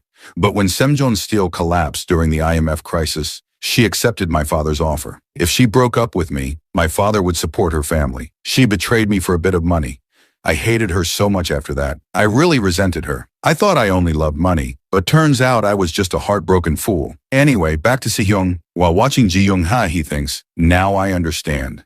She was just trying to protect her family. The IMF crisis really was a serious problem. Cheol-soo looks confused, but Si-hyung says, nothing. Let's keep walking. Suddenly, someone steps on Si-hyung's foot, making him fall. His mom, Kim So-young, rushes to him, and Secretary Jung helps him up. Si-hyung, clearly angry, thinks, who the hell tripped me like that? The boy who tripped him speaks up and says, so this is the kid, the one my dad praises so much. It's none other than John Taegu, Si-hyung's brother from his past life. Si-hyung is furious. Taegu sneers, he's not even special. Why'd they invite him to my birthday party? But before he can say anything else, Si-hyung punches him straight in the face. Taegu falls to the ground. Kim So-young rushes to Si-hyung and says, what are you doing? Si-hyung replies, he pushed me first. Secretary Jung helps Taegu up and asks, is that true, Taegu? Taegu scoffs, seriously? You're doubting me? You trust that kid more than me? Secretary Jung turns to Cheol-soo, who confirms, Taegu pushed him on purpose. Taegu gets even more enraged. Kim So-young says, still, Si-hyung, you shouldn't have hit him. Si-young replies, he deserved it, and thinks to himself, you think this is my first time dealing with someone like him? He's a classic bully, only goes after the weak. John Taegu, unless you fight back, he'll never stop. Then Si-young starts mocking Taegu. Secretary Young finally says, enough. Taegu was wrong too. Even as Taegu continues to shout, Secretary Young warns, if you make more of a scene, the chairman won't like it. That shuts Taegu up immediately. Si-young thinks, still terrified of dad, huh? Even in this life. Kim So-young picks up Si-young and says, are you hurt? Looks like you scraped your knee. Let's put some cream on it. From a distance, Taegu watches this and asks Secretary Young, when is Mom Kim So-young coming? Secretary Young replies, Madam said she's tied up with work and will be late. Just enjoy the party. Taegu sulks. It's always like this. Mom or Dad never show up. This is my birthday. Feels more like a beggar's birthday party. He starts crying, and Secretary Young tries to console him. Kim So-young looks over and says, that poor kid sitting all alone like that doesn't look right. Myung adds, seriously, it's his birthday, and not even his parents are here? Are all ultra-rich families like this? It's just sad. Si-young thinks, well, it's true. At this time, Mom Kim So-young was super busy managing my famous politician grandma, and Dad never cared about birthdays. But I didn't mind. I was always busy greeting all the big-shot guests. But this kid, he's different. Taegu keeps crying. Not everyone's like Si-young. This kid is different. Then Secretary Young makes an announcement. Thank you all for coming to John Taegu's birthday party. Please enjoy the food and the performance we've arranged. Kim So-young tells Si-young that she requested his favorite noodles from his favorite restaurant. Hearing that, Si-young lights up and starts eating happily. Secretary Young then announces, today's performance is by the national idol group Just. They'll be performing just for us. Si-young starts watching them. Suddenly, Ji-young-hee screams, Seonmi Oppa, you're the best! Somebody please arrest Seonmi. Anyway, Si-young thinks, oh, so this is the type she's into in this life? Just begins their performance. Taegu thinks to himself, been a while since I saw Si-young and Just perform together. Kim So-young and Ji-young-hee look excited. If someday a member of Just goes missing, don't suspect Si-young. He's innocent. Si-young thinks, still, this is pretty impressive. Secretary Young really saved the party with food and entertainment. But no matter how hopeless that kid is, watching him cry alone like that just doesn't feel right. Where the hell are his parents? Why haven't they shown up yet? Just then, Secretary Young looks surprised. Chairman and his wife have finally arrived. Everyone welcomes them. The chairman walks over to Si-young. His wife says, so this is the boy you've been talking about. He's cute. This woman helped Si-young in his past life. Si-young looks at her and thinks, don't say cute with that face. Cold and sharp, just like always. The kind of woman who only knows how to work. Taegu is thrilled to see his mom, Kim So-young. Si-young's mom says, looking at everyone together like this, it almost feels like a happy family. Si-young thinks, please, don't say things like that. What you see isn't what it is. My past life family had no love, no warmth, just money and achievements. But now, I have a new family. And with them, it feels like I can go anywhere. I'll go further with this family by my side. Scene shifts. It's 1995. Si-young is now 5 years old. We see his parents panicking, saying, Si-young, please wake up. He's lying unconscious with an oxygen mask. Wait, what just happened? Everything was fine a second ago. Why is he in the hospital? Next, we see two guys who've just finished moving furniture. One of them says, it's all done. We set up the place just the way you asked. Si-young's dad, Jun Ji-sung, walks in and says, thanks, I can't believe it all came together so well. The mover replies, well, you paid extra for Samjeon to handle everything properly. Then chuckling, he says, anyway, we'll be heading out now. Before they leave, Si-young's dad calls out, Si-young, come here. You should thank them. Si-young runs in. Did you call me? He's safe. So what was that hospital scene? Was it past or future? We'll find out later. Anyway, the mover gets excited seeing Si-young and says, we're big fans of your whole family, ever since Judge Baby aired. Then he hands over a teddy bear. My wife made this herself. She really wanted to give it to you. Si-young smiles sweetly and says, thank you so much. The mover leaves, clearly delighted. Kim So-young steps out and asks, all done. Min-guk's asleep. Jun Ji-sung happily yells, honey, come outside. From today. They're starting a new life in their new home. Looking around, Kim So-young says, I can't believe this is our house. Jun Ji-sung adds, Chairman of Semjeon has a big heart. He just gave us this place. But Si-young doesn't care that much. He thinks, exclusive child model, included company stocks, and a new apartment in Jamal after 2 years. But before the contract even ended, father already sent us the keys. Official reason? Construction finished early. Real reason? My major contribution to the next-gen image project. Chairman John had 3 flagship projects: creating Semjon's next-gen image, securing property tech, and developing Semjon semiconductors. Today, Semjon Electronics has surpassed Insung and Inji, becoming the most preferred brand. Sure, the quality of their products improved, but I can't say I had no role in it. Grandpa John Joshi even praised me. He should have given me more perks or bonuses. Suddenly, Jisung asks, Si-hyung, what should we do today? Si-hyung is confused. What's he talking about? Then the news pops up on TV. The stock market is tanking. People are selling off everything. Si-hyung realizes what his dad meant, stocks. He says, Dad, we should buy more Semjon Electronics stocks. Ji-sung replies, their stock just dropped a lot. Si-hyung gets annoyed and thinks, this year's global economic coal wave tanked the entire market. Small-minded investors are panic selling. But Semjon has a bright future. The real story of Semjon Semiconductors is just beginning. They probably secured drum protection tech in secret early this year. Then he tells his dad, anyway, I really think we should buy more Semjon Electronics stocks. Ji-sung asks, is this just a gut feeling? Si-hyung nods. Ji-sung says, then we should definitely buy. Si-hyung then explains in his thoughts, Dad basically became my stock manager. One defense stock I told him to buy went up more than 10 times. Since then, even with some doubts, he always asks me first. Then Si-hyung asks, Dad, why are you so into stocks? You're not just chasing money, are you? Ji-sung blushes and says, no, not at all. It's just seeing you make all the right predictions and helping us make some money. It's exciting.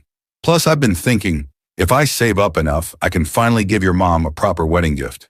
Si-hyung is touched. He hugs his dad and says, I'll help you all the way. Ji-sung gets emotional too.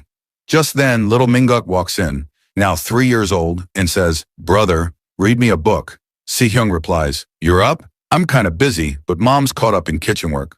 All right, come here. Minguk happily sits beside him. Si-hyung says, let's see what book you brought today. Crime and Punishment? Not bad. Ji-sung is shocked hearing the title. Wait, what are you reading to him? Si-hyung starts reading and thinks, I'm personally giving Minguk the elite early education I got from Semjon.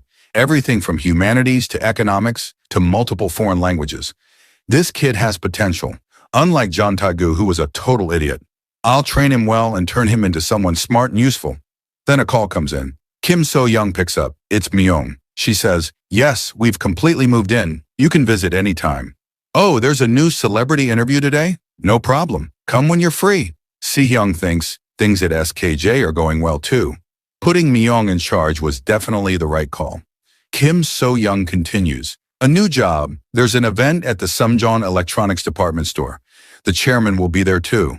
Si-hyung frowns and says, guess I have to deal with that old-fashioned guy again. Soon, Myung arrives to pick them up. Kim So-young says, you came. I was thinking Si-hyung and I would head to the event ourselves since you must be busy. Myung smiles. Doesn't matter how busy SKJ is. My real job is managing Si-hyung. By the way, where is he? Si-hyung peeks from behind his mom. I'm right here. Myung says, wow, you look really cool. Looks like you put some effort into it. All right, let's head to the Semjon event hall. In the car, Myung says, I talked to Sanmi. We're thinking about shifting the SKJ office to Gangnam. Kim So-young says, Gangnam? Isn't that super expensive? Myung replies, we can manage. Recently, we've signed some high-profile celebrity contracts. Visibility is really important in this industry. And Si-hyung even said he liked the idea when he overheard us talking about it. She's about to ask Si-hyung, but he's already asleep. Is he asleep? She asks. Kim So-young replies, he was watching over Minguk this morning. Must have tired him out. Myung laughs. Minguk still clings to his big brother like glue. It's so cute watching them call each other big bro and little bro. Anyway, we're almost there. What should we do about Si-hyung? Kim So-young says, I'll take care of him this time. He can rest a bit before the event starts. Si-hyung wakes up and says, why is the bed shaking? Then he realizes he's not in bed, he's on Kim So-young's shoulder. She says, you're awake, Si-hyung. He's shocked and thinks, wait, we're already at the Semjon event? Since when? This is all Minguk's fault. Embarrassed, he says, Mom, please put me down. She replies, can't you stay like this for a little longer? He says, no, your back will hurt. Just then a man arrives and says, so you're here. I've been waiting for you. I'm the PR director for this department store. We've prepared a waiting room. You can rest there before the event starts. Si-young asks his mom, is today's event inside the department store? She replies, oh right, I forgot to tell you. It's in a famous department store. We'll go straight to the Sumjeon event area from the staff section. Si-young thinks, a department store. Which stores were famous at that time in Sumjeon? But this place seems way too run down for a department store. He looks around, shocked at the cracked walls and sunken floor. At that moment, Sion realizes something and suddenly panics. He quickly asks his mother, Kim So-young, the name of the department store. She replies, this is the Inbit department store. Hearing that, Sion freezes. In his mind, he says, Inbit department store? I remember. One summer, this building suddenly collapsed and so many people lost their lives. It was a disaster like never before. And the exact date of that accident is today. Sion is overwhelmed. What should I do now? How am I supposed to handle this? Is it really happening today? I barely remember the details of the incident. At the time, I was sent on my first overseas study trip by my father, John Ji-seong. I only heard bits and pieces later from the news. I don't remember much. His mom, Kim So-young, asks, Sion, what's wrong? Are you not feeling well? He's visibly shaken, thinking, this is not the time to panic. If something happens to Mom again, he grabs her hand and says, Mom, we have to get out of here, right now. Hearing the commotion, the chairman arrives and says, is everything all right? There's a lot of noise here. It's been a long time since we last met. You look a bit tired, Shun. Is everything okay? Sean clutches the chairman's clothes and pleads, we have to stop this. We need to cancel the event. The chairman's expression shifts. Sion thinks to himself, this isn't right. Father isn't the kind of man to be swayed by a child's emotional plea. This event must have been planned for months. I can't just ask him to cancel it without a good reason. Sion starts recalling the news reports. The A and B buildings collapsed, but the A building took the most damage. He tries again, insisting, please, Chairman, we need to change the event's location. The current location isn't safe. We should go to Building B. It's bigger and better. Mi-young and Kim So-young are shocked. Sion thinks, of the two buildings, only Building B suffered minor damage. It barely avoided collapsing. I don't have any other option but to trust my memories. We need to move there, fast. Then his mom grabs him and asks, Sion, what are you doing? Sion starts yelling. Kim So-young apologizes to the chairman, saying, I'm sorry. I don't know why he's acting like this. I'll talk to him. So the chairman starts thinking.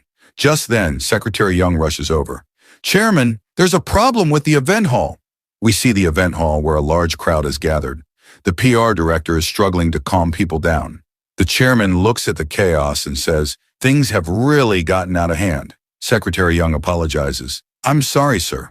The chairman asks, when did this happen? There were just a few people here in the morning.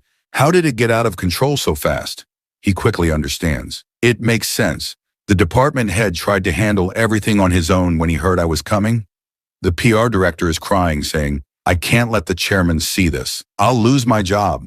The chairman adds, that news report mentioned that Sin and the Just Group were attending. That must be why so many people came. Sion gets even more worried and says, this is serious. We don't know when the building will collapse. We have to act fast. The chairman looks at Sion. So that's what you meant by changing the venue. Sion smiles slightly. Yeah, that's right. We never know when disaster could strike. Let's move to Building B. The chairman asks Secretary Young, is there enough space in Building B for all these people? Secretary Young replies, yes, from what I know, there's a hall available.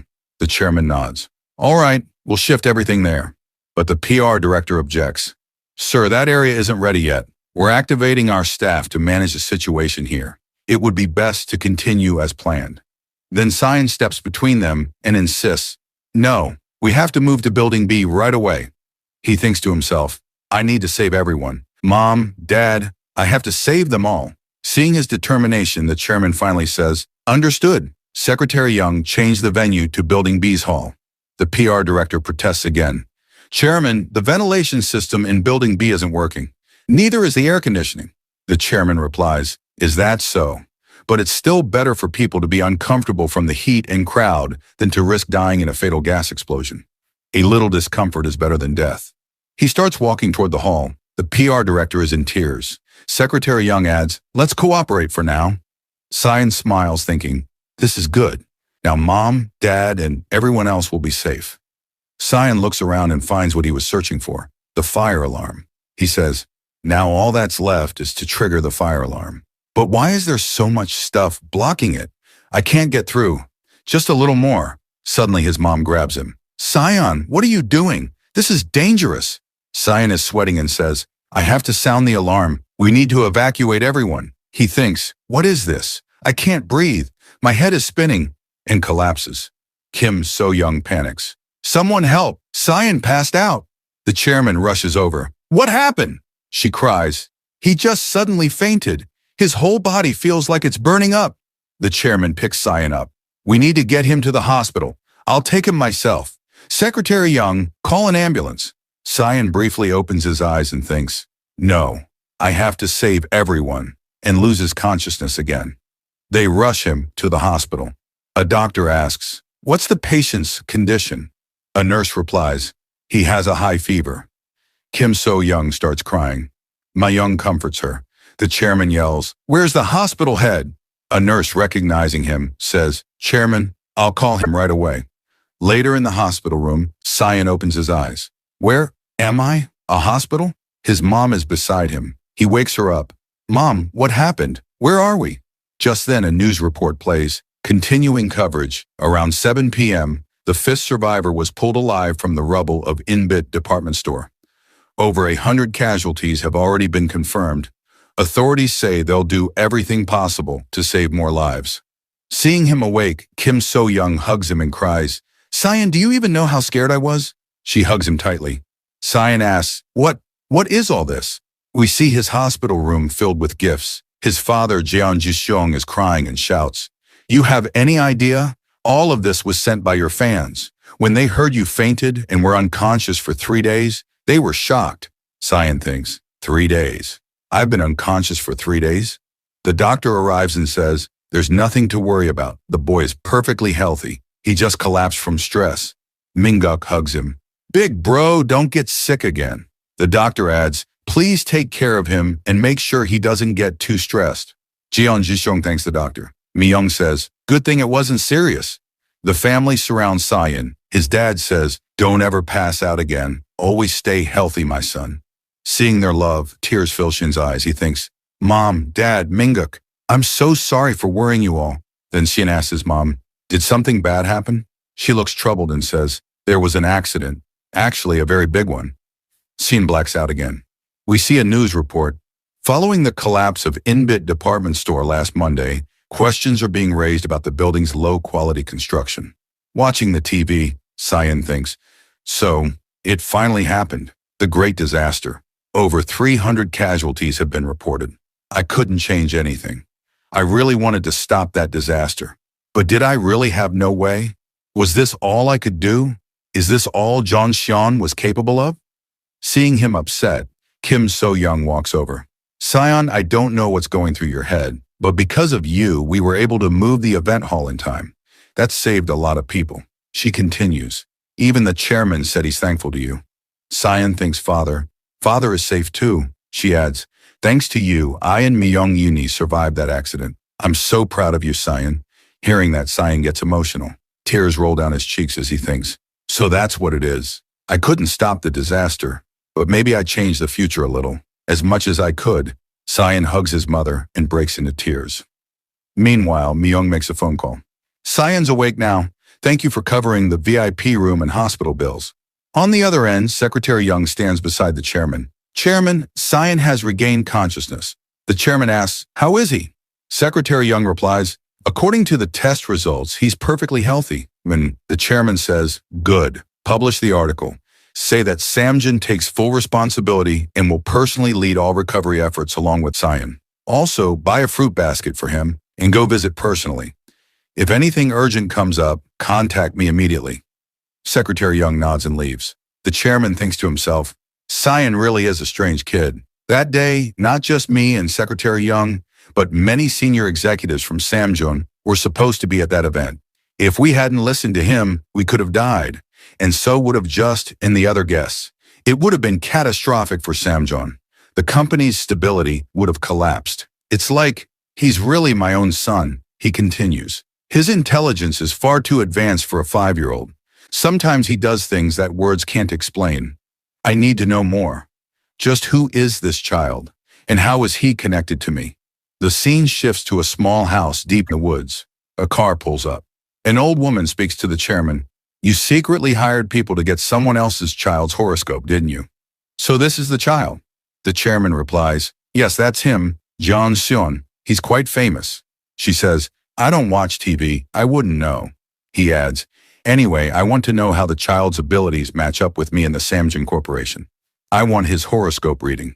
You've been giving readings to Samjin since my father's time. She nods. I owe your father, so for old time's sake, I'll do it. You're curious about this child, huh? Want to know how he's connected to your life? It's simple. He'll devour you. The chairman is stunned. What? She continues. He's the kind of child who gives little and takes everything for himself. He'll leave everyone behind and build his own empire. He'll be the boss of it all. You'll mean nothing in front of him, she adds. In both your past lives and this one, you two were destined to meet. Your fortunes are aligned, so you'll benefit too. But as time passes and he meets water, his destiny will lead him to rule the oceans and dominate the world. He'll take everything from you and rise far above anything you could imagine. Shocked, the chairman asks, and what about Taegu, my son, Jeon Taegu? She responds, that child, he's nothing special, just ordinary. If he had an older brother, he'd always be in his shadow. But luckily, he was born first, so his life will be peaceful and uneventful. The chairman reflects. The old woman says, if someone's fate is to take everything from you, most people would avoid that person. But not you, right? The chairman sits calmly and laughs. To be honest, I want to see how he takes everything from me. Watching that will be fun. The old woman laughs. You're no ordinary man either. You keep your enemies close. That's a true sign of a ruler. Whether you embrace him or crush him early on, for now, he'll stand by your side. The chairman says, he's already helped me. That child saved my life during the in-bit department store incident. Shocked, the old woman asks, really? The chairman nods. And even after all that, he kept insisting we continue searching through the rubble. He wouldn't stop. He adds, we should do it.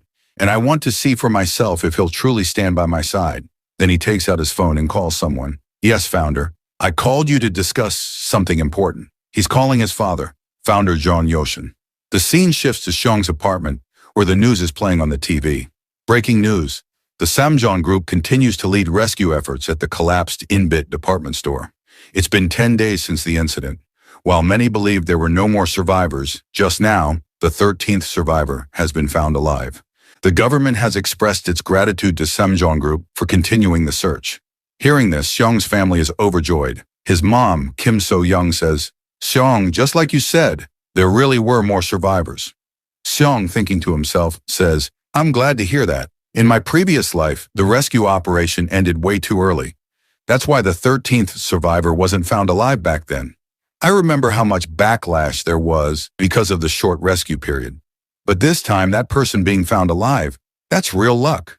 Kim So-young says, honestly, when you insisted to the chairman, I thought I might pass out. But seeing how you saved lives, our Xiong is truly special.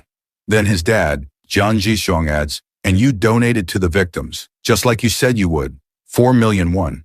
Watching both of them, Xiong thinks, Mom, Dad, even after I was discharged, you kept worrying about me. I acted like I was fine, but deep down I was struggling because I couldn't save more people.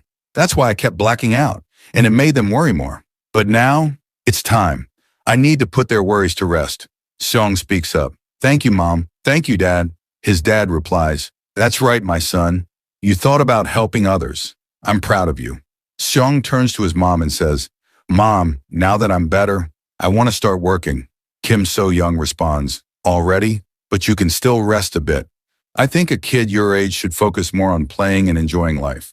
But Xiong says firmly, no, I want to work, and I will.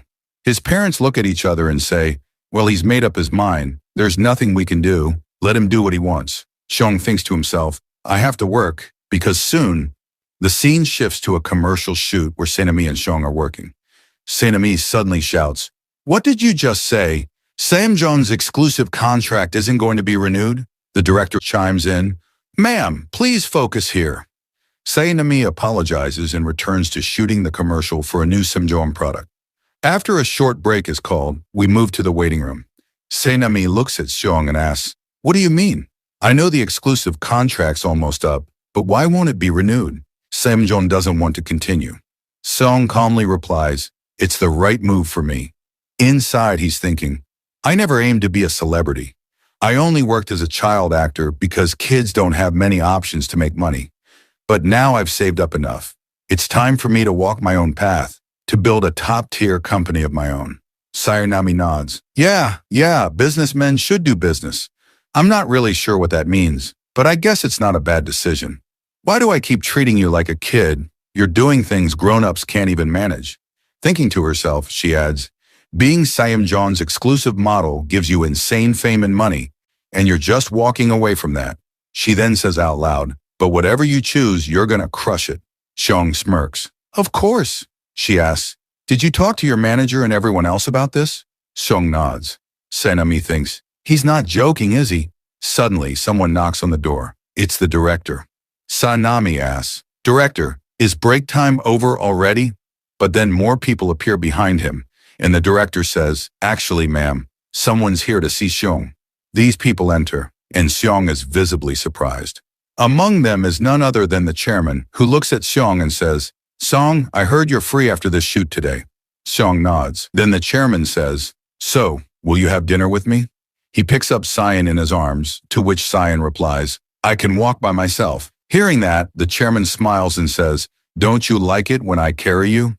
Looking at the chairman like that, Cyan thinks to himself, "Why is he acting like this today?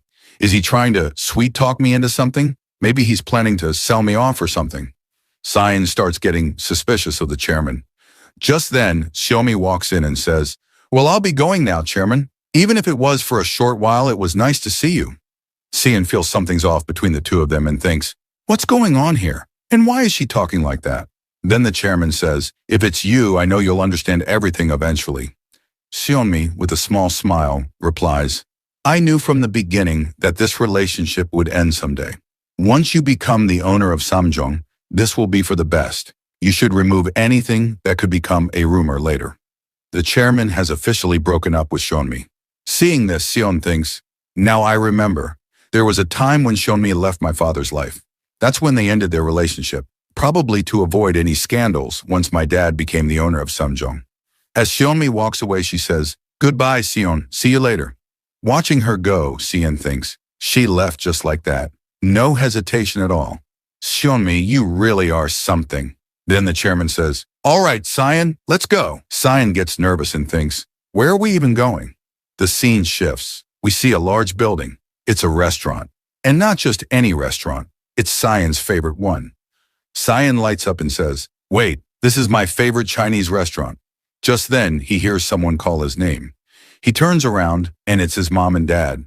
The chairman says to Cyan's parents, "Come on inside, they're waiting for us." Hearing this, Cyan thinks, "Someone's waiting? Who? And why did he call my parents here?" They walk in, and a man welcomes them. It's none other than the founder of Samjong, Jeon Yoshin. He says, "So you're the kid, Jeon Seong-guk."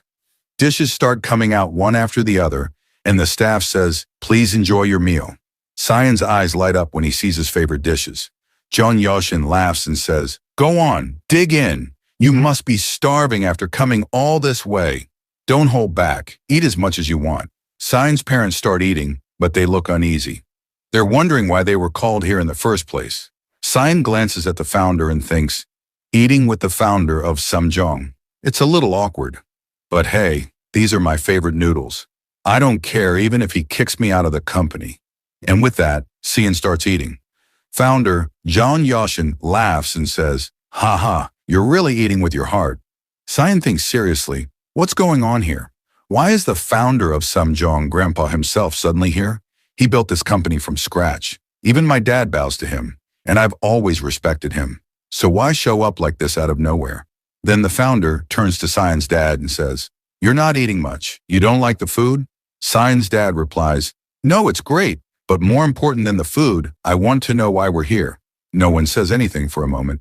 Then Jeon Yoshin says, "Because Cyan saved both my son and my company, I just wanted to thank him. But more than that, I wanted to meet this child in person, the one my son wants to adopt as his own."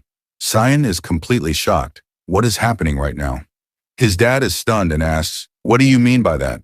The chairman gives a small smile and says, I'm thinking of becoming Sion's legal guardian. I want to give him every educational opportunity he could want until he grows up. From Korea's best kindergartens to studying abroad, if he wants it, it's his. Sion's dad is speechless. And the chairman continues, and when he grows up, if he wants to join Samjong, I'll hire him through a special recruitment program. Sion's dad asks, why are you doing all this? The chairman replies, he saved my life. So I owe him that. But more than that, I see potential in him. A child with this much promise. I want to see just how far he can go. Then the founder says, you're going overboard trying to make him your son. What can I even say? So, Sion, what do you think? Would you like to be my grandson? Sion starts thinking. I don't think Dad is hiding anything, but I'm not so naive as to think they're doing this just for my education. They've got another plan. Still, in my current situation, I don't see any reason to say no. So Sion says, all right, then it's a deal. The founder laughs and says, this kid's something else. But if you become my grandson, don't expect to take it easy. I'll make you the perfect successor for Samjong. Sion shrugs and says, I don't care. His dad tries to shush him like, hey, watch what you're saying in front of the elders. But Jeon Joshin laughs and says, haha, I like this kid. He turns to the chairman and says, all right, Jaeyoung, I'll leave the rest to you. Sion suddenly shouts, wait, I want to say something. He looks at the founder and says, please don't overwork yourself and cut back on the drinking a little. You need to rest. The founder looks confused. Sion thinks to himself, the grandfather I admire so much. He was obsessed with work and alcohol. Even on the day he died, he never stopped working or drinking. If he had taken better care of himself, maybe we could have spent more time together. That's why Sion says, health matters the most. The founder chuckles and says, you're right, health is important. Even Sion's mom is surprised to hear that. The founder keeps laughing, and the chairman turns to Sion's dad and says, think about it. Let me know your decision. Sion's dad replies, yes, chairman, I'll call you soon. But then we notice something. The founder's expression changes slightly, and he puts a hand over his chest. Is this the end of his story? We jump ahead, 1 month later. The scene shows Sion's apartment. His dad says, all right, let's eat. This is Jamsel Branch's special original bossum. Sion takes a bite and thinks, this is amazing. He starts eating quickly. Myung says, sorry I couldn't make it to the store opening. Sion's dad replies, sister, don't say that. I know how busy you are managing SKJ. Sion is enjoying his meal and thinks, the last month has been hectic for the whole family. Dad finally opened the store he always wanted, and Mom's been helping him a lot so they can focus on their work. That's why I've been looking after Mingguk. Manager's been busy hitting SKJ's performance targets. After all, someone has to fill the gap left by a big star like me going on temporary retirement. That's not an easy role to fill. Then Myung smiles and says to Sion, so Sion, are you enjoying your childhood lately? This is your first real break. Did you do everything you wanted to do? Sion says yes and thinks to himself, based on the money I've saved, I've come up with a solid investment plan, and I've already prepped a strategy for the upcoming IMF crisis. Ha ha ha, yeah, that was a meaningful time. Just then, Sion's mom turns to Myung and says, sis, please scold Sion. Myung looks confused. So Sion's mom explains, Sion doesn't want to go to kindergarten. Myung turns to Sion and says, Sion, that won't do. I don't care how smart you are. You still have to go to kindergarten. Sion refuses and thinks, no way, I'm way too old for kindergarten. What am I supposed to do surrounded by a bunch of 5- and 6-year-olds?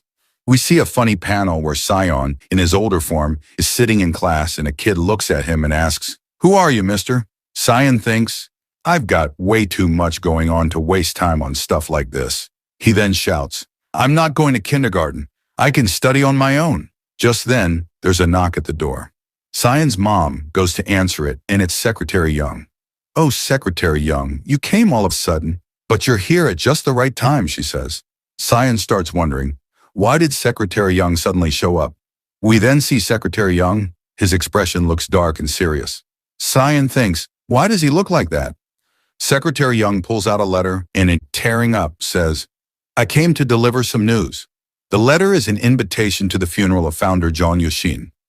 That's right, the founder of Samjong has passed away. The scene shifts.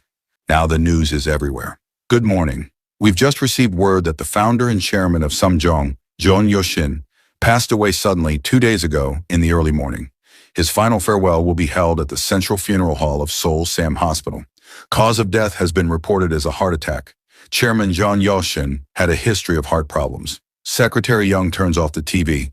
We see Shin and his family at the funeral home, visibly heartbroken. Cyan's mom says, "How could this happen? I just saw him a month ago." Cyan's dad adds, "Yeah, he looked perfectly fine." Secretary Young says, "Thank you for coming." Cyan's dad replies, "Of course, we had to come. He cared so much about our Cyan." Secretary Young says, "The funeral hall is already filled with political figures and business leaders. It'll be difficult to get you inside, and we also need to think about Cyan's safety." We see Cyan looking really down. He thinks to himself, "Grandpa, it feels like we've been separated way too soon.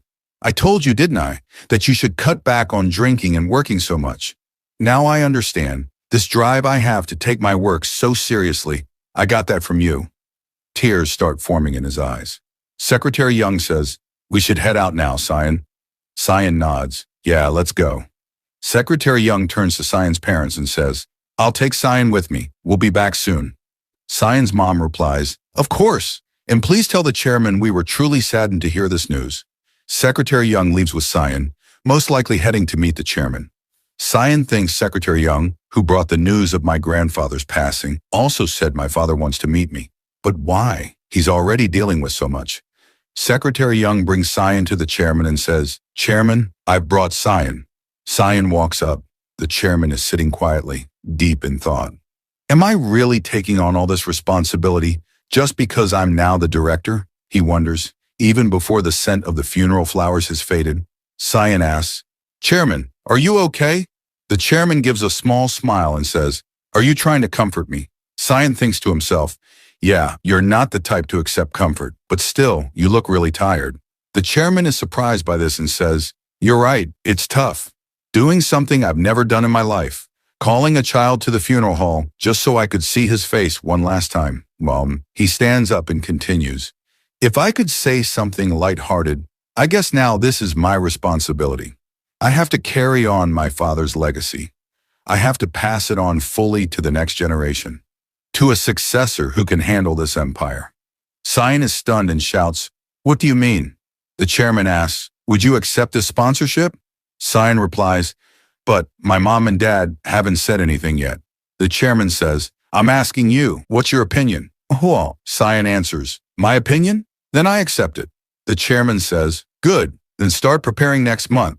Secretary Young will handle the transfer process to Samjong's kindergarten. Prove that you're a seed worth investing in, starting now." And so begins Cyan's kindergarten life. Are you excited for that? This chapter had its share of sad moments. But maybe, just maybe, the next one will be a little brighter. The chapter opens with the sound of a car pulling up, and we hear Secretary Young's voice. "We're here, Si-young. This is Samjong Kindergarten." Secretary Young and Si-young step out of the car. Si-young is dressed in his kindergarten uniform. Secretary Young says, "This is a great kindergarten. They teach and support kids who are gifted. It really is an excellent place." Hearing this, Si-young thinks to himself, "Yeah, I already know. Samjong didn't set this place up just to help gifted kids. They built this kindergarten to find and groom talented children, especially those from difficult backgrounds. That's the public story. But the real truth? This place is a private educational institute, secretly training the children of political and business elites. They have special classes for the rich kids and regular ones for the others. Whether it's special or not, I never planned to attend kindergarten at this age. But it looks like I have no choice but to go along with my father, Ji-yeon Jae-young's little test." Just then, the principal of the kindergarten arrives. She walks over and says to Secretary Young, "So, is this the boy?" Secretary Young replies, "Yes, this is him. Thank you for accepting the transfer so quickly." The principal says, "Well, this was Chairman Ji-yeon Jae-young's request. Of course, we had to follow his orders." She then calls someone over. A young woman walks in and says, "Hello, I'm the homeroom teacher for Samjong Kindergarten's Class A. My name is Lee John." Si-young, looking at her, thinks, "Oh, this teacher's actually kind of cute." The principal continues, "This is his homeroom teacher. She'll be looking after him from now on." Teacher Lee John looks at him and says, "You're Si-young, right? Come on, let's head to class. Your new friends are waiting for you." We see some kids in the background, though their faces aren't shown yet. As Seong walks toward the classroom with teacher John, he's thinking, wow, this place is pretty big. So many kids here. Teacher John says, you'll have 5 classmates. They're all good kids, so try to get along. Seong nods and thinks, 5 kids, huh? I've got a feeling I already know who they are. Now inside the classroom, teacher Jayan announces, everyone, we have a new friend today. Let's all say hello. Then we see the 5 kids, each one with an intense aura. Let me introduce them. The first boy is Kang Ju-seong, grandson of the prosecutor general. The second is Kim Hyun-jung, grandson of the CEO of Semjeon Electronics. The blonde-haired girl is Lee Si-hee, granddaughter of the director of Semjeon Hospital. The next girl is Seo Yu-lim, granddaughter of the former Minister of Defense. And lastly, we have Jeon Mi-jin, daughter of Semjeon Group's chairman, Jeon Ja-young, also known as Seong's sister from his previous life. Seeing Mi-jin, Seong thinks to himself, just like I thought, it's her. Back in my last life, when I left to study abroad, Mi-jin was still in kindergarten. I figured we'd meet again someday, but this is a little awkward. Teacher John says again, everyone, let's welcome our new friend. Ju-seong rolls his eyes and says, teacher, who even greets people like that anymore? Hyun-jung agrees, yeah, don't force us to do that. Seong, clearly annoyed, thinks, look at these little rats, born and raised in luxury, and they don't even know how to be polite. Still, he introduces himself. Hi, I'm Jeon Seong-guk. Nice to meet you all. Ju-seong makes a face unimpressed, but teacher Jin smiles. Seong internally is thinking, these spoiled brats won't change. He and Ju-seong exchange cold glares. Teacher Jin says, I'll go grab some snacks. Today we'll be reading a book, okay? You guys talk to each other in the meantime. As she leaves, Yu-lim says, hey, I think I know you. Aren't you that kid from TV? Hyun-jung looks confused. TV? Yu-lim continues, yeah, he's like a celebrity, a child actor. Ju-seong chimes in, then what about your family? My grandpa's the prosecutor general, and Hyun-jung's grandpa is the CEO of Semjeon Electronics. What does your grandpa do? Seong clenches his teeth, thinking, these little rats, all they care about is their families. Someone needs to teach them that life isn't all about pedigree. Out loud, he says, I don't have a grandpa. My parents run a restaurant. Hyun-jung scoffs. A restaurant? Not even a food company? Just a shop? Ju-seong laughs. What's a kid like you even doing in our class? Let me give you all some advice. Stay away from him.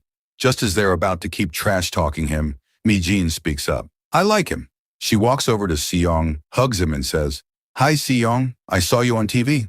Seong makes a face and thinks, she still goes after pretty faces. Figures. Mi-jin smiles brightly and says, I like you. What about you, Seong? He thinks, even in my past life, she chased after boys just for their looks. Guess she's always been like this. He awkwardly replies, I think you're all right too. Mi-jin giggles. Oh, he's handsome and has good taste. From behind, Ju-seong yells, hey Mi-jin, why are you being so nice to him? But Mi-jin doesn't even look at him. She says, shut up already. I'm tired of looking at half-baked faces like yours. It's nice to finally have a good-looking guy in our class. She turns to Se-hee and asks, right? Don't you agree? Se-hee nods. Yeah, I think Seong looks really good. Mi-jin's totally right. Seong, hearing this, thinks, she's the granddaughter of the Semjeon Hospital director. She's completely under Mi-jin's control because of family status. How am I going to avoid Mi-jin? I'll need to come up with a plan. Suddenly, we see someone standing behind Seong, secretly taking pictures. The scene shifts to an office, where a man is saying, the Jeon Seong-guk you mentioned is currently enrolled in Class A at Semjeon Kindergarten. We've confirmed he's in the same class as the girl Mi-jin. Looks like Secretary Yong arranged everything himself. The woman he's reporting to is none other than the chairman's wife. She looks at Seong's photo and says, so this is Jeon Seong-guk. Then with a tense look, she continues, contact the chairman immediately. Tell him his wife wants to speak for the first time in a long time.